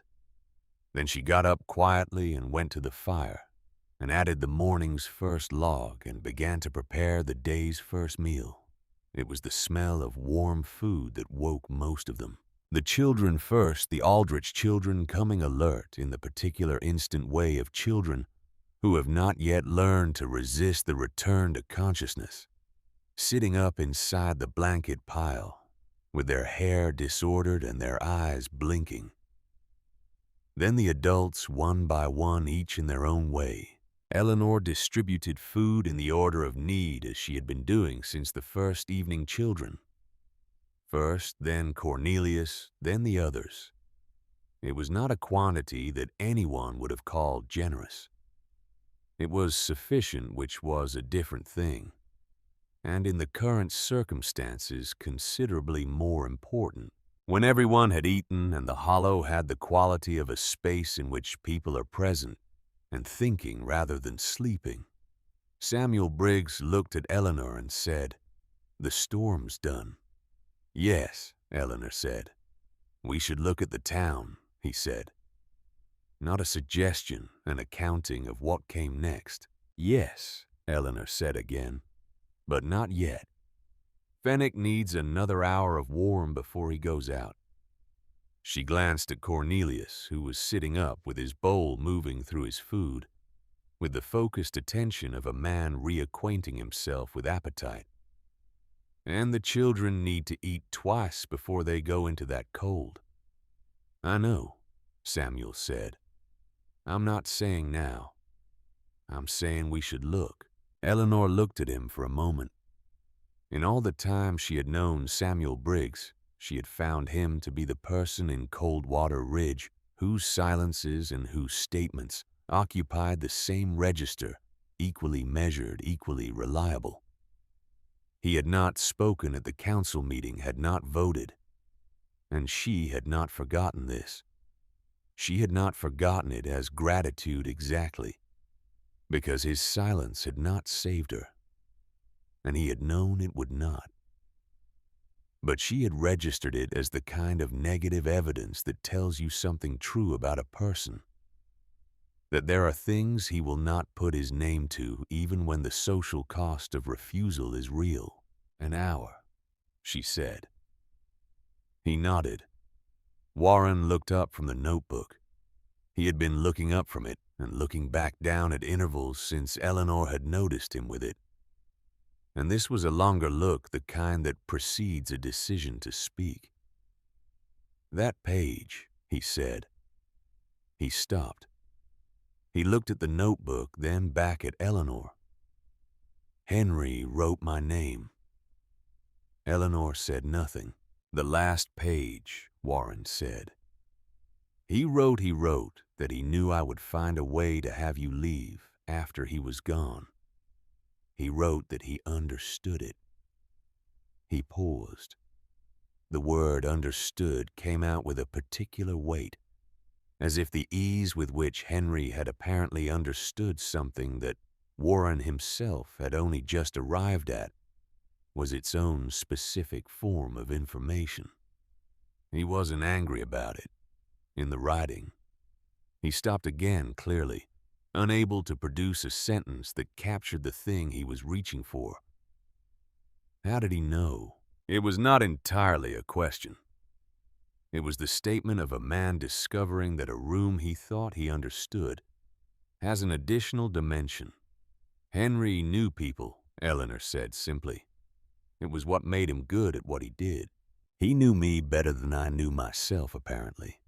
Warren said this without bitterness. The bitterness had been available to him. There was a version of this conversation in which bitterness was the emotion he landed on. Because bitterness is what is left when pride meets accurate assessment and has nowhere to go. But he did not choose bitterness, or perhaps it did not choose him. And what was left instead was something quieter and less defended. Eleanor looked at him across the fire. "Read the first page," she said. "When you're ready." Cecily Hargrove was awake and had been awake for some time when Eleanor came to sit near her. Eleanor did not sit close. She sat within conversation distance and no closer. And she did not begin the conversation. She waited, which was a thing she was good at. Waiting without pressure, without the specific loaded quality that some silences have when they are being used as instruments. Cecily was looking at her hands in her lap. They were not remarkable hands. They were the hands of a 50-year-old woman who had spent her adult life in domestic management, rather than physical labor. And they showed it softer than Eleanor's, the skin less weathered, the knuckles less pronounced. She was looking at them as if they had become unfamiliar to her, as if she were meeting them for the first time and finding them smaller than expected. I have been, Cecily began, and then stopped, and then started again with the particular false start quality of someone who has rehearsed an approach and found at the moment of execution that the rehearsed version was inadequate. I have said things about you, Eleanor, over many months. I said them without knowing what I was talking about, and She stopped. She looked up. I made it easier for Warren to do what he did. That is the truth of it. I gave it a language that made it feel reasonable. Eleanor was quiet. I want to say I'm sorry, Cecily said, but I am aware that the word is small relative to. She gestured a small, helpless gesture at the hollow around them at the fire, at the clay pots on the shelf, at the 14 people who were alive because of it. Relative to this. Eleanor looked at her for a long moment. Then she reached out and took the edge of the blanket that had slipped from Cecily's shoulder and settled it back into place. It was a small gesture and a deliberate one, not a dismissal, not a forgiveness dispensed from a height, but the gesture of one woman attending to another in the cold. The gesture of the ordinary decency that exists between people before the categories arrive and complicate it. There's a lot of work coming, Eleanor said. Rebuilding. Winter stores to replace. I'll need people who know how to organize others. She met Cecily's eyes directly. You're good at that. You always have been. Cecily blinked. The thing that crossed her face was not relief. It was something more complicated than relief. The specific complexity of being offered a path forward by the person you have wronged, offered it not as charity, but as a genuine assessment of your usefulness, which was harder to receive and more valuable. Yes, Cecily said. I can do that. Then that's what you'll do, Eleanor said, and turned back to the fire. Ira Stokes waited. He had been waiting since the night before, since Eleanor had said they would talk when everyone was warm. He did not push for it. He sat in his portion of the hollow and was useful where usefulness was available. He had taken 2 of the overnight fire additions, had helped Eleanor with Cornelius when they brought him in, had carried the Aldrich children the last 50 yards when Edmund's strength gave out in the cold. He did these things without announcement, with the focused practicality of someone who has identified the only currency currently available and is spending it as fast as he can. When the hollow had quieted after the morning meal, Eleanor came to where he was sitting near the secondary wood cache and crouched down to his level. He looked at her. He had prepared for this in the way he had prepared for things since childhood, which was to imagine the worst likely outcome and position himself to survive it.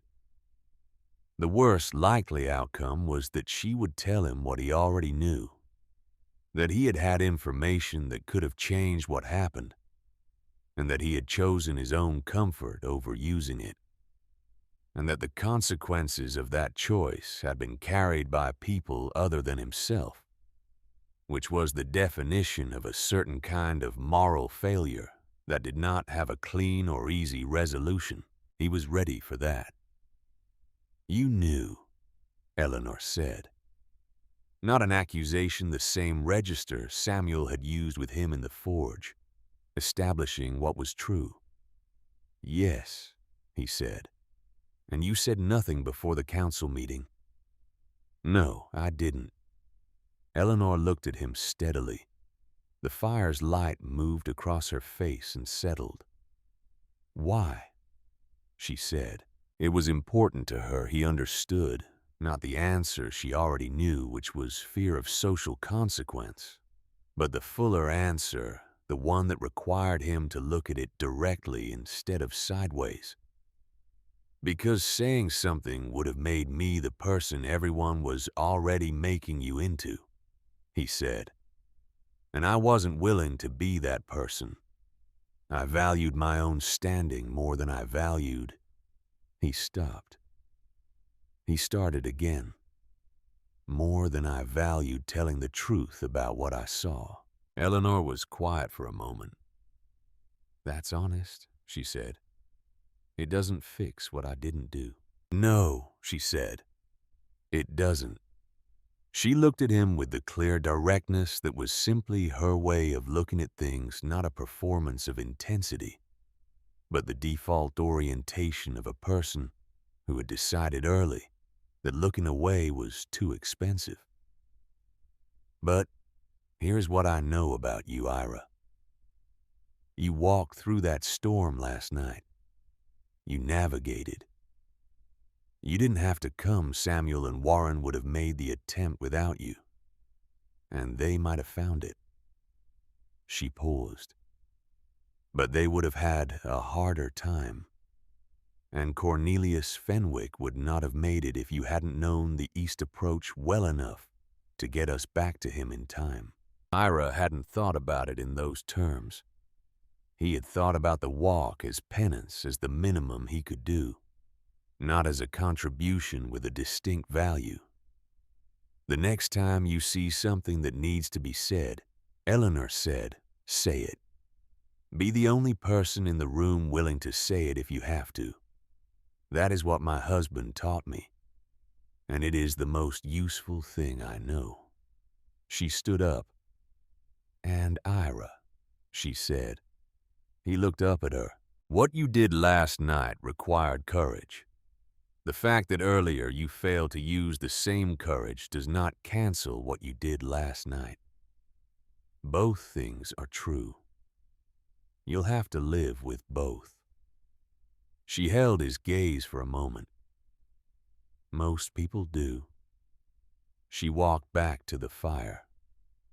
Ira sat with his hands between his knees and breathed, and felt the specific quality of a weight that had not been lifted, but had been named, which is different from lifting, but is also not nothing.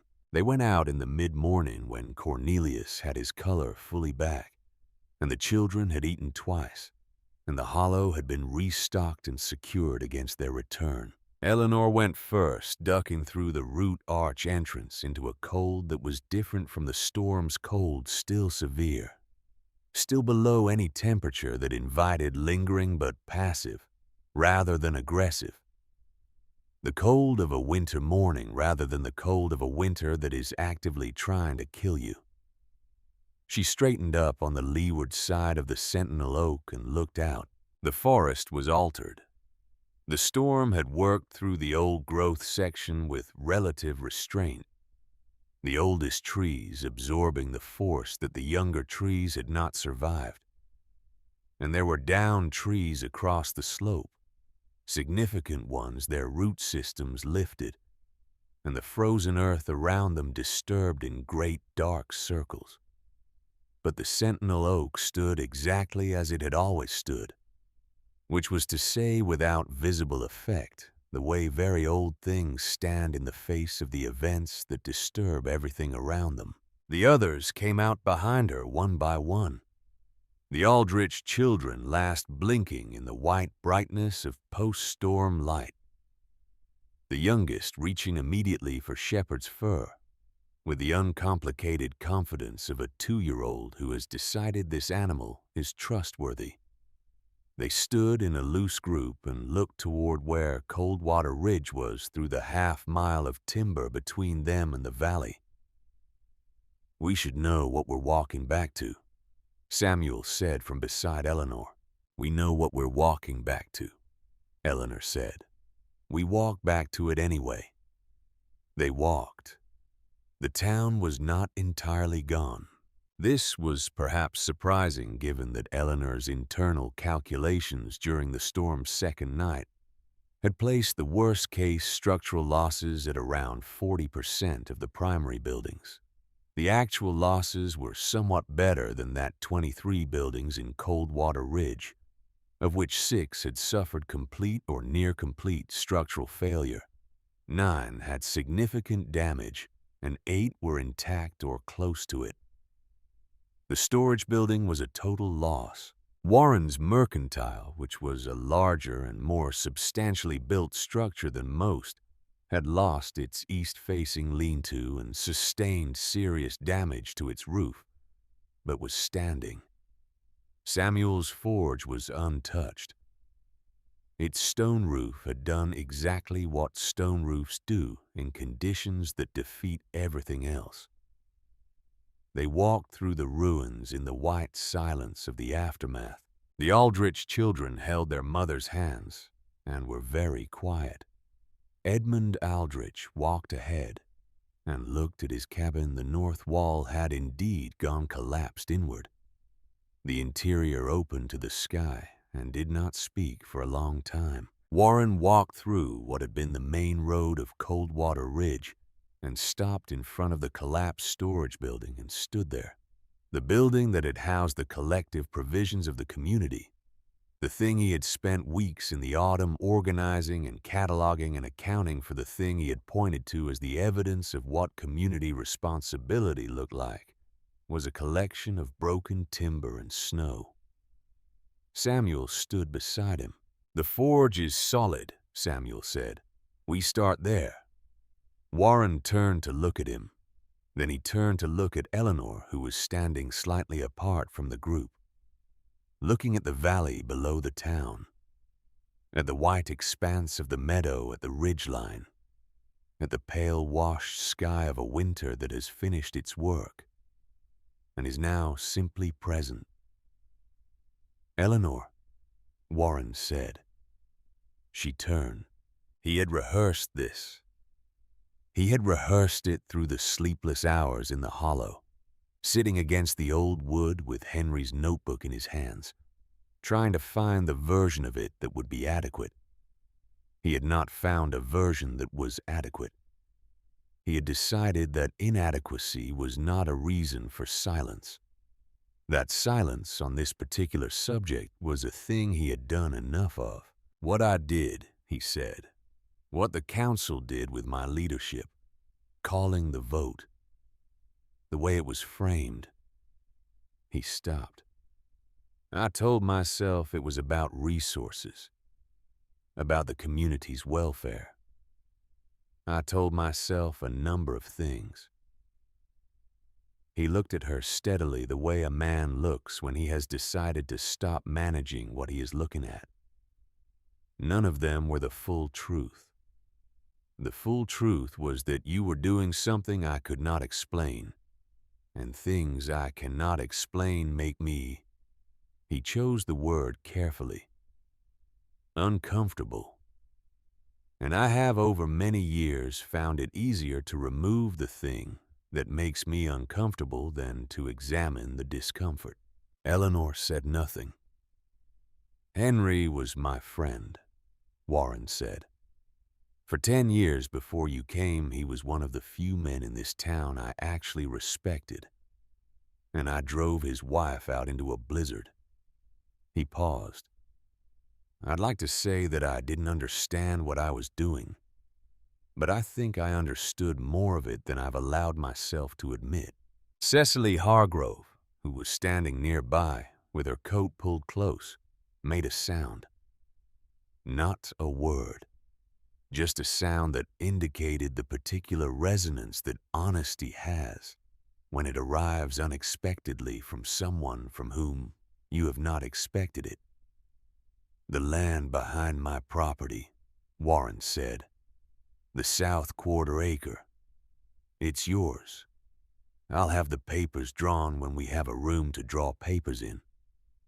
Eleanor looked at him for a long moment. "I don't want the land, Warren," she said. Her voice was not unkind. "Keep it. Plant something on it next spring. Henry would have liked that better." Warren did not know what to do with this response. He processed it. He absorbed the texture of it. The refusal without rejection. The redirect that was not a dismissal, but a genuine suggestion. He nodded once, slowly. The nod of a man receiving something he does not fully yet know how to hold. "Then what do you need?" he said. "From me. From the town. I need a 1/4 acre on the east slope for a kitchen garden," Eleanor said. "And I need the community to be willing to learn what Henry's notebook has in it and to build according to it." She looked around at the broken town, at the angled wreckage, and the buried provisions and the structures that had failed, and the few that had not. Angled roofs, deep foundations, a central store dug into the hillside insulated with earth and stone. Buildings designed for the winters that are actually coming, not the winters we wish were coming. Warren looked at the broken storage building. He looked at the 8 structures that were intact and thought about what they had in common: their roof angles, their orientations, their construction methods. Then he looked at the 9 that were damaged and made the same analysis. He was good at assessment. He had always been good at assessment. The problem had never been his ability to assess. The problem had been what he was willing to do with the assessment when it conflicted with a preference he had already formed. "All right," he said.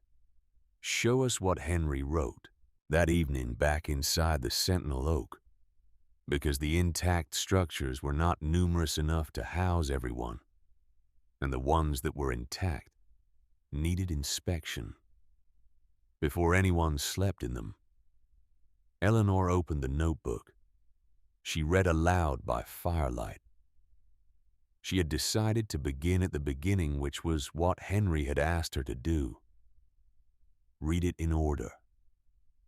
The front pages first. The first page was dated spring of 1872.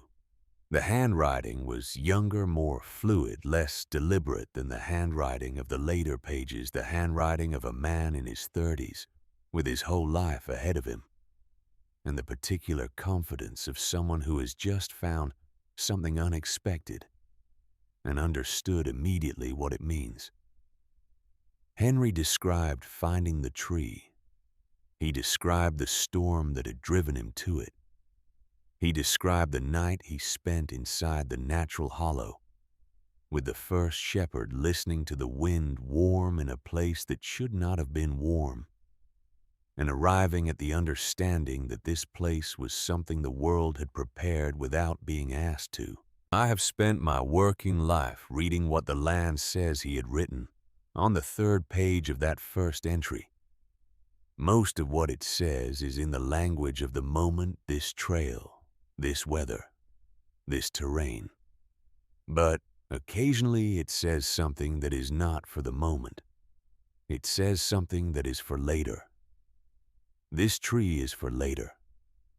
I do not know for what exactly or for whom exactly, but I know it is not for now.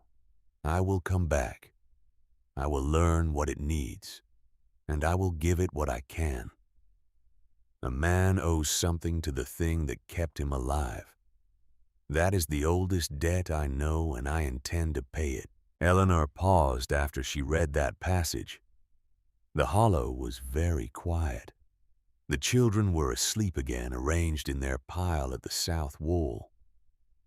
The adults were sitting or lying, listening. Cornelius Fenwick had his eyes closed, but he was not asleep. His breathing was the breathing of someone who is listening with full attention and has closed his eyes to do it better, to remove what the eyes would bring and leave only what the ears could find. Ira Stokes was looking at the fire. Samuel had his arms crossed over his chest, looking at the ceiling of the hollow, at the ancient grain of the heartwood, at the darkness above the fire's light, where the smoke channel was carrying the smoke upward and out through 30 feet of living wood, invisible from the ground above.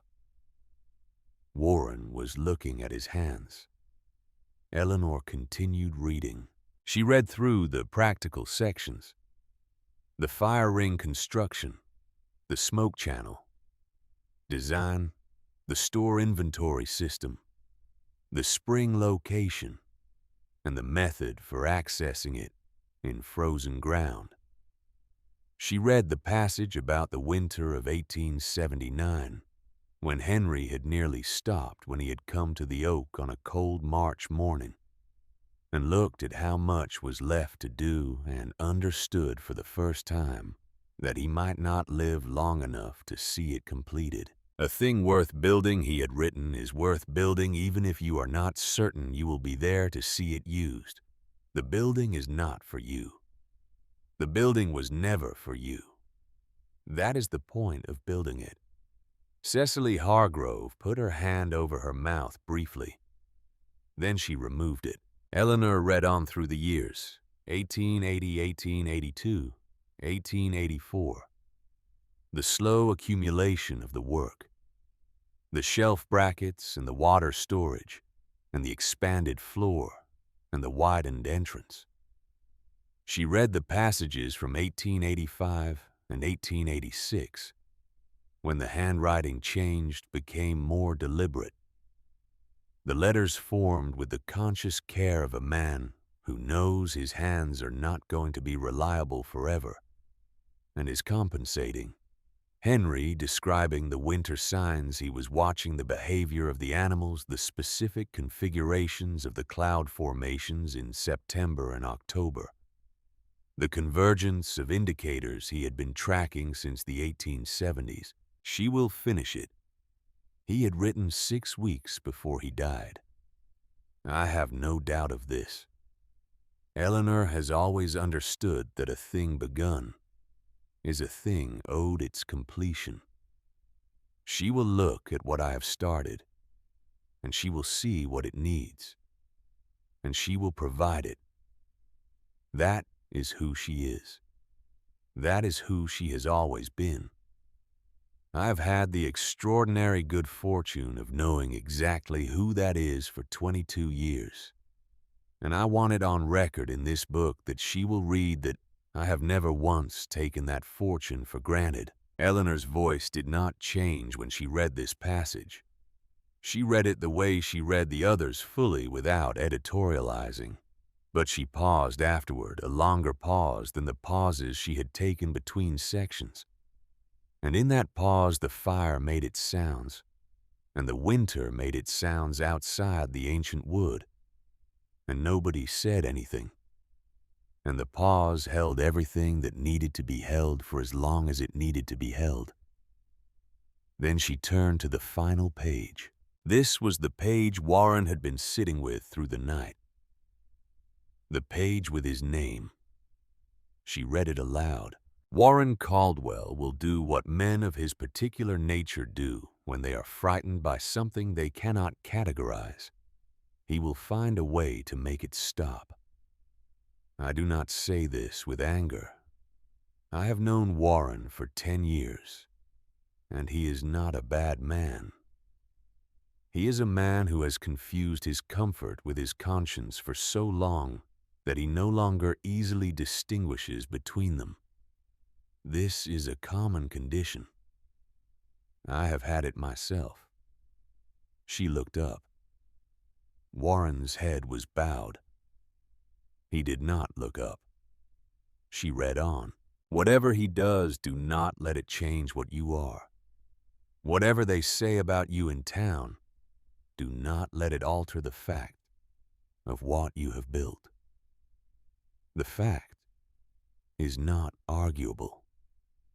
When the winter comes that I have been watching for, the fact will speak for itself. And when they come to you, they will come, Eleanor, because they will need to let them in. She paused. The fire shifted. Someone in the room exhaled slowly, not because they have earned it. They will not have earned it. Let them in, because what we build is not for the people who believe in it before it is needed. What we build is for the people who need it. That is a larger category. That is the category that matters. And because you are who you are, and because I have had the extraordinary good fortune of knowing exactly who that is, for 22 years, I know that when the time comes, you will not hesitate. I love you, Eleanor. The oak will hold. Eleanor closed the notebook. The silence in the hollow was the silence of a place where something true has just been said in the presence of people who recognize it as true and are taking the time to let it settle into its permanent location. It was Cornelius Fenwick who spoke first. His voice was rough with the aftermath of what the smoke had done to his airways, but it was present and clear. The voice of a man who has come back from somewhere and has something he wants to say before he loses the particular clarity of the return. He was right about the oak, the old man said. Yes, Eleanor said. He was right about the oak. The reconstruction of Coldwater Ridge took the rest of that winter and most of the spring. It was work in the specific sense of a thing that requires everything you have over a sustained period with no guarantee of a fixed endpoint. The kind of work that either makes a community or breaks it with no middle ground. Coldwater Ridge made it through by the margin of several specific decisions, most of which originated with Eleanor and were executed by people who had 2 months earlier believed she had nothing to offer them. She did not lead the effort in any formal sense. She had no title, and she accepted none when they were offered. What she had was the notebook and the knowledge the notebook represented, and the willingness to share both fully with anyone who was willing to work. Samuel Briggs became the primary builder. He understood structure and material in the specific way of a man whose hands had spent decades working iron into shapes that had to hold. And he translated Henry's specifications into timber and stone with a precision that Henry himself would have recognized as kindred. When there were questions, when the specifications met the realities of a particular lot or a particular material shortage, Eleanor read the relevant sections of the notebook, and Samuel worked out the adaptation. They developed over the weeks of this a working relationship that needed very few words. The relationship of two people who respect the same priorities and have complementary skills and have long since stopped wasting time on the parts of communication that those two things make unnecessary. Cecily Hargrove organized the allocation of the surviving food supplies and the controlled release of the emergency stores from the Sentinel Oak, which were brought out in measured quantities as the reconstruction provided spaces to receive them. She did this with the specific competence that Eleanor had identified on the morning after the storm, the talent for social logistics for the management of scarcity in ways that people could accept, rather than resent for keeping track of who needed what and ensuring it moved in the right direction. It was genuine work done well, and Eleanor told her so without ceremony on a Thursday morning in January. And Cecily received it the way she was learning to receive things straight without deflection, and with the particular gravity of a person who is taking something seriously, because they understand it was not required. Warren Caldwell did not lead. He participated. He had never in his adult life participated in something without leading it. And the adjustment was not easy and was not always graceful, but he made it incrementally over the weeks of work. He lifted things. He dug. He went where Samuel directed him and did what was asked. And he did not attach his name to the suggestions he made unless someone specifically requested his view. He was, it turned out, useful in a straightforward physical sense, stronger than his 55 years suggested, willing to endure the cold good with numbers when the numbers needed to serve the work rather than account for it. Ira Stokes worked the forest. He identified the downed trees from the storm that were harvestable timber, which had come down cleanly enough, that their wood was intact and workable, and which had split or checked beyond use. And he worked with Samuel's direction to bring them in.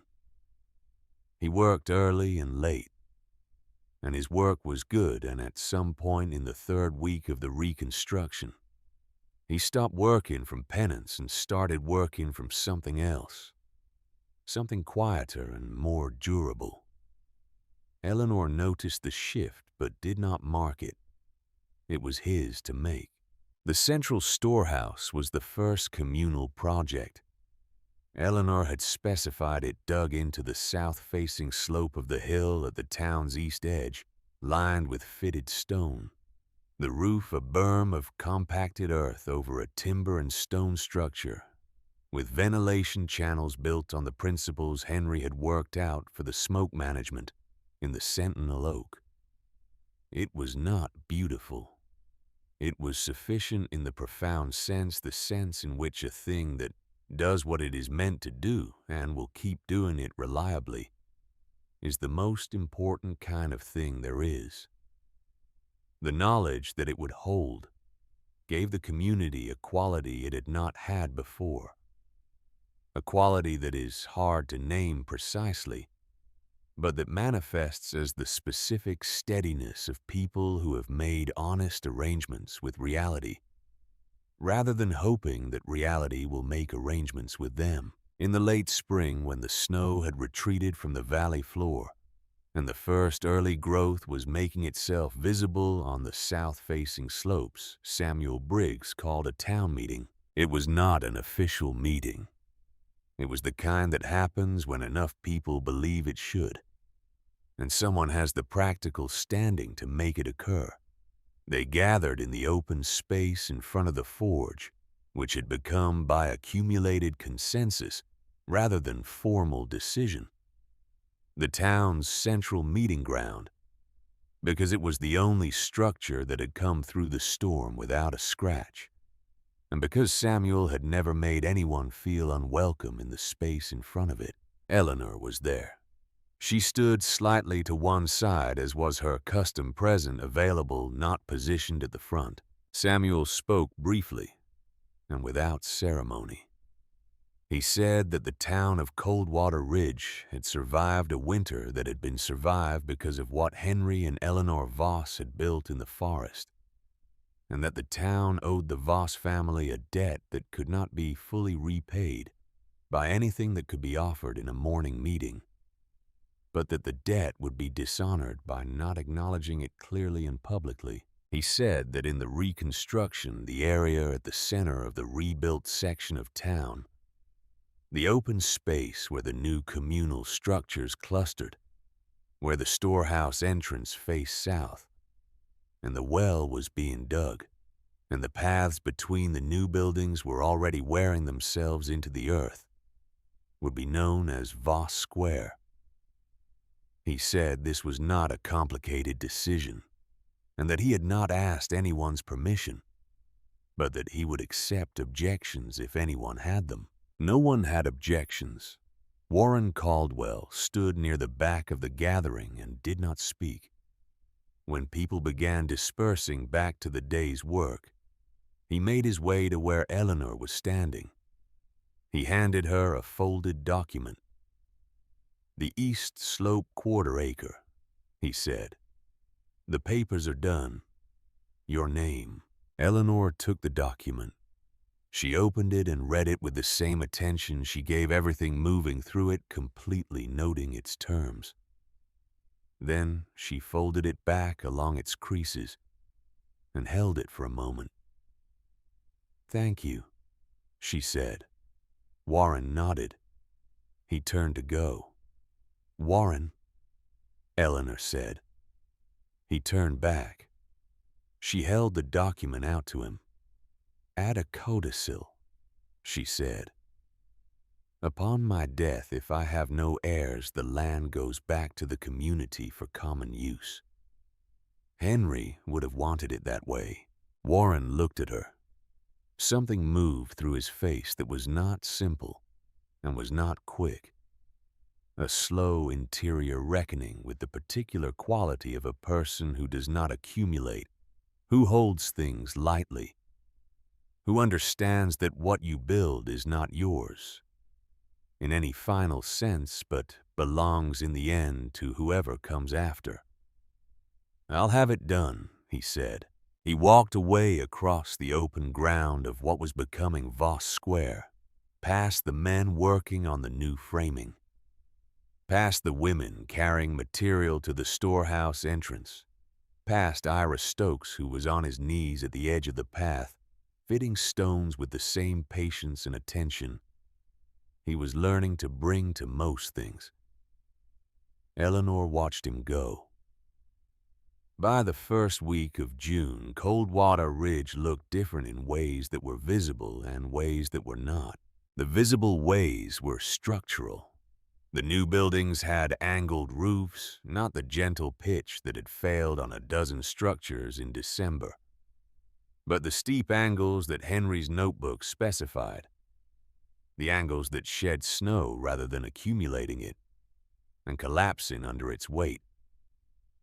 The foundations were deeper, reaching below the frost line in the specific manner the notebook described. The walls were built with the timber joint technique Henry had refined over years of observation, more time-consuming than the common method requiring more precise work, but producing structures that moved with the temperature rather than fighting it. The central storehouse sat in the hillside like something that had grown there. Children played on its grass-covered roof in the warm afternoons, and their parents called them down, with the specific combination of alarm and resignation that parents have always used with children who find elevation irresistible. And the children climbed down and went back up again. When the parents looked away, which was the oldest negotiation in the history of human settlement, and would not be resolved in Coldwater Ridge any more than it had been resolved anywhere else. The ways that were not visible were in the fabric of how the people treated each other, how decisions were made, which voices were consulted before conclusions were reached, who was assumed to have something worth hearing before they had proven it in the categories the community had previously used to assign worth. These changes were incomplete and uneven and would remain so because communities change in the same way that individuals change, which is to say, imperfectly and in spirals rather than straight lines, with advances and reversals and long horizontal stretches where nothing seems to be moving but something is. The changes were real. The winter had been the kind of event that is real in ways that last. Eleanor's kitchen garden on the east slope produced its first significant harvest in late summer. The medicinal herbs came first. She dried them in bundles on the lines she had strung between the fence posts, filling the air around the garden with the compressed, serious smell of plants that know what they are for.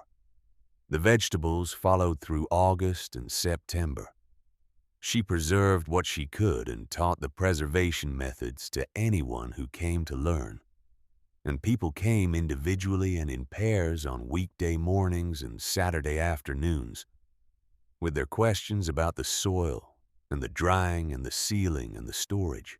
Cecily Hargrove came on a Tuesday in July with her sleeves already rolled and her hair pinned back, and an expression of practical determination that had replaced gradually, and not without difficulty, the expression she had worn for most of the previous year. Eleanor handed her a bundle of seed stock for the herb rows and showed her how the soil wanted to be worked in that particular spot, the specific angle and depth of the tool, the way the ground here preferred to be approached, and they spent the morning on their knees in the dirt together, and talked about things that needed doing. And when Cecily left in the afternoon, she came back the next morning and the morning after that.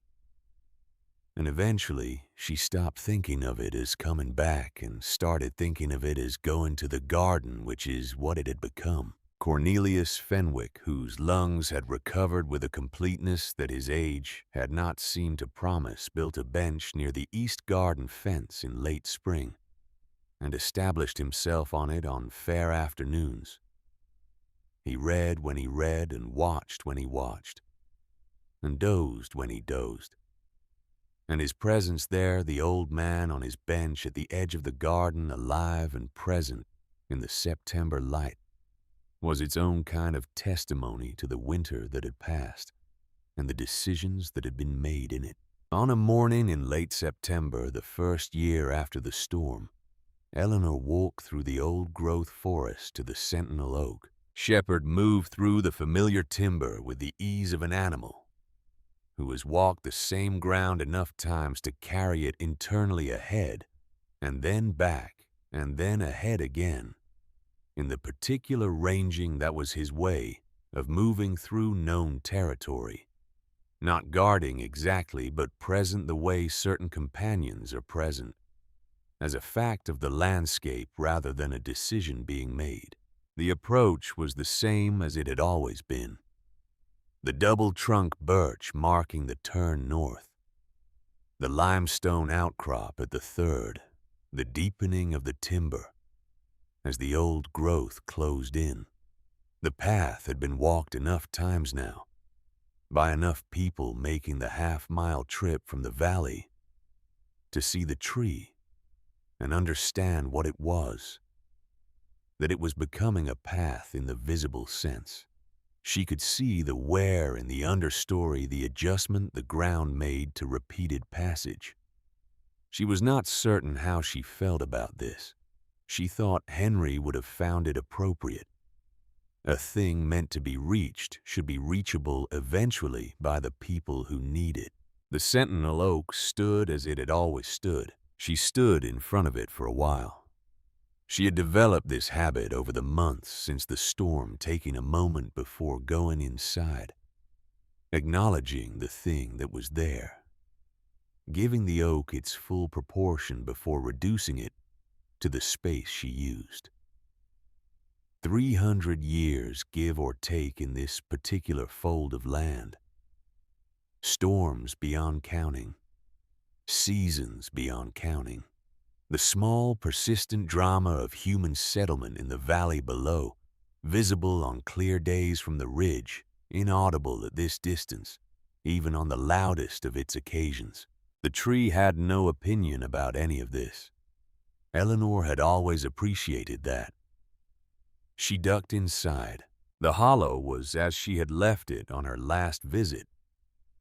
Fire ring cold and clean stores at their maintained level. The air holding the specific smell of old wood and earth, and the faint trace of all the fires that had burned here over the winter. She moved through the familiar interior, checking the stores, assessing the firewood cache under both root arches, making the inventory she always made when she came. 14 people for 22 days. The supplies were still sufficient, rebuilt over the months from Eleanor's summer work, and the contributions the town had begun making without being asked, small additions left at the entrance on people's walkthrough. Visits a bag of dried corn, a wrapped portion of smoked meat, a tin of rendered tallow for the salve. The town's way of participating in the maintenance of a thing that had, without their knowledge, been maintained for them for 15 years. The notebook was on its shelf exactly where it always was. She did not take it down. She looked at it for a moment, at the worn spine and the dark-edged pages, at the shape that Henry's hands had given it over the years of its making and carrying. Then she looked away and finished her inventory. She built a small fire. Not for warmth, the September afternoon was sufficient. For the practice. for the maintenance of the habit that made the thing reliable when it needed to be reliable, because a habit that is only kept when necessary is not a habit but an emergency, and emergencies are not the same as preparation. She watched the fire settle into its pattern, the specific and familiar character of this fire. In this ring, in this hollow that she had learned through more makings than she could count, Shepard lay down across the entrance, his nose between his paws. The October light of the forest came through the gap above amber, and lo, the light of a season that knows its tenure is ending and is making no particular claim about it. Eleanor sat beside the fire. She thought about Henry fully, without management, in the way she allowed herself in this place and in few others. She thought about the 22 years of him, the particular quality of his silences which had always contained more than other people's words, the way he moved through forest and through rooms, the same economy of motion, in both the same orientation toward the next necessary thing. The things he had understood without being asked to explain them, which had been over those 22 years so many things. She thought about what it meant that his last years had been spent building a shelter for people who did not know it existed and would not have believed him if he had told them. She thought about the specific quality of love that expresses itself not in declaration, but in preparation, in the long, quiet, unwitnessed work of making sure that the people you love will be all right when you are no longer there to ensure it personally. She thought about what it had cost him and what he had calculated it was worth, and how right he had been, and how he had known he was right, and had done it anyway in the particular way of a man who does not need the confirmation to do the work. She thought about the oak's first winter holding all 14 of them, the children and the old man, and the men who had driven her out, and the woman who had given the driving a language, and the young man who had known and said nothing, and the blacksmith who had simply not voted. She thought about the fire she had kept through those nights, the food she had measured out in the careful portions of someone for whom abundance is always a future tense. She thought about the way the ancient wood had held the warmth of all those lives without apparent effort, as if this were simply what it had been waiting to do, as if 300 years of patience had been in preparation for exactly this. She thought about what Henry had written on the last page. The oak will hold. She looked at the fire burning in the ring of fitted stones. She looked at the heartwood walls around her, at the grain of the wood that was centuries laid down and not finished yet. She looked at the darkness above the fire, where the smoke went invisibly into the channel, and up through 30 feet of living wood and out through the hidden gap, and into the open air of the forest dispersing into nothing gone. The oak had held. Outside in the valley below the ridge, Coldwater Ridge was in the middle of becoming something different from what it had been. The visible version of this, the angled roofs and the deep foundations and the storehouse in the hill, was the part people pointed to when they described the changes. But the part that mattered more was not visible, or not visible as architecture.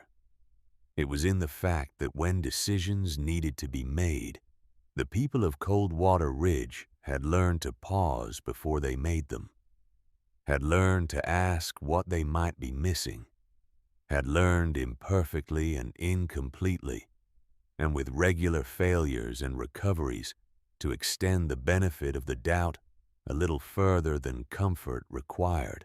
They had learned this the way most important things are learned, which is not from instruction, but from experience of sufficient cost.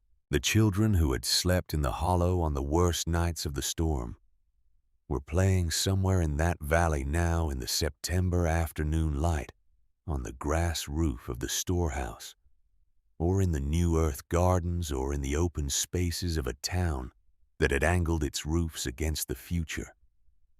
They did not know yet the full shape of what they had survived and what had saved them. They would be told, as children are told the things that matter in pieces over years imperfectly, the full shape assembling gradually into something they could carry and eventually pass on. They would be told about the storm.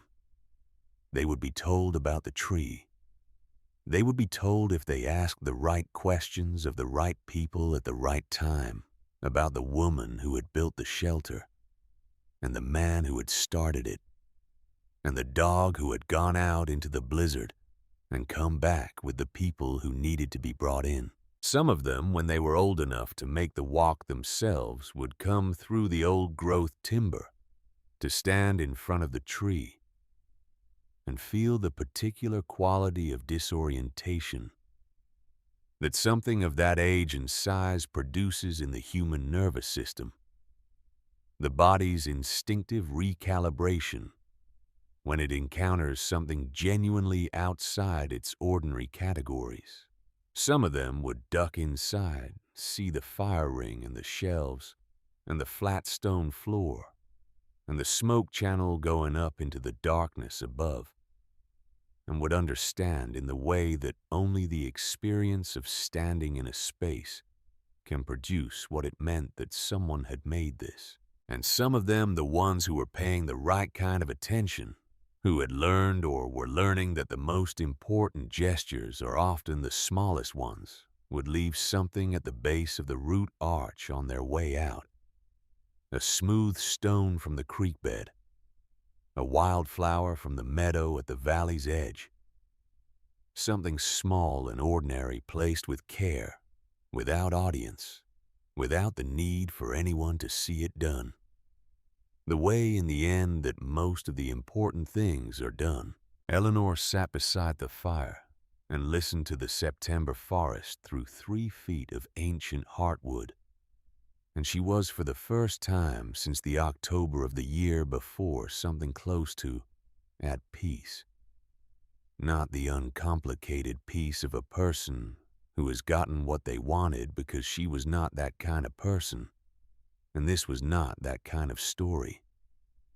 But the settled peace of a person who has done what they set out to do, and who is now in the right place at the right time, with the work completed, and the fire burning and the dog at the entrance, and the long afternoon ahead. Shepard lifted his head from his paws and looked at her. She looked back at him. Outside, the light continued its slow movement toward evening. The forest made its sounds. The sentinel oak stood in it, the way it had always stood, the way it would stand long after everyone who had ever sheltered in it was gone, patient and enormous and indifferent to the weather and the manner of things that have made their peace with duration. Over so many centuries, that duration has become simply what they are.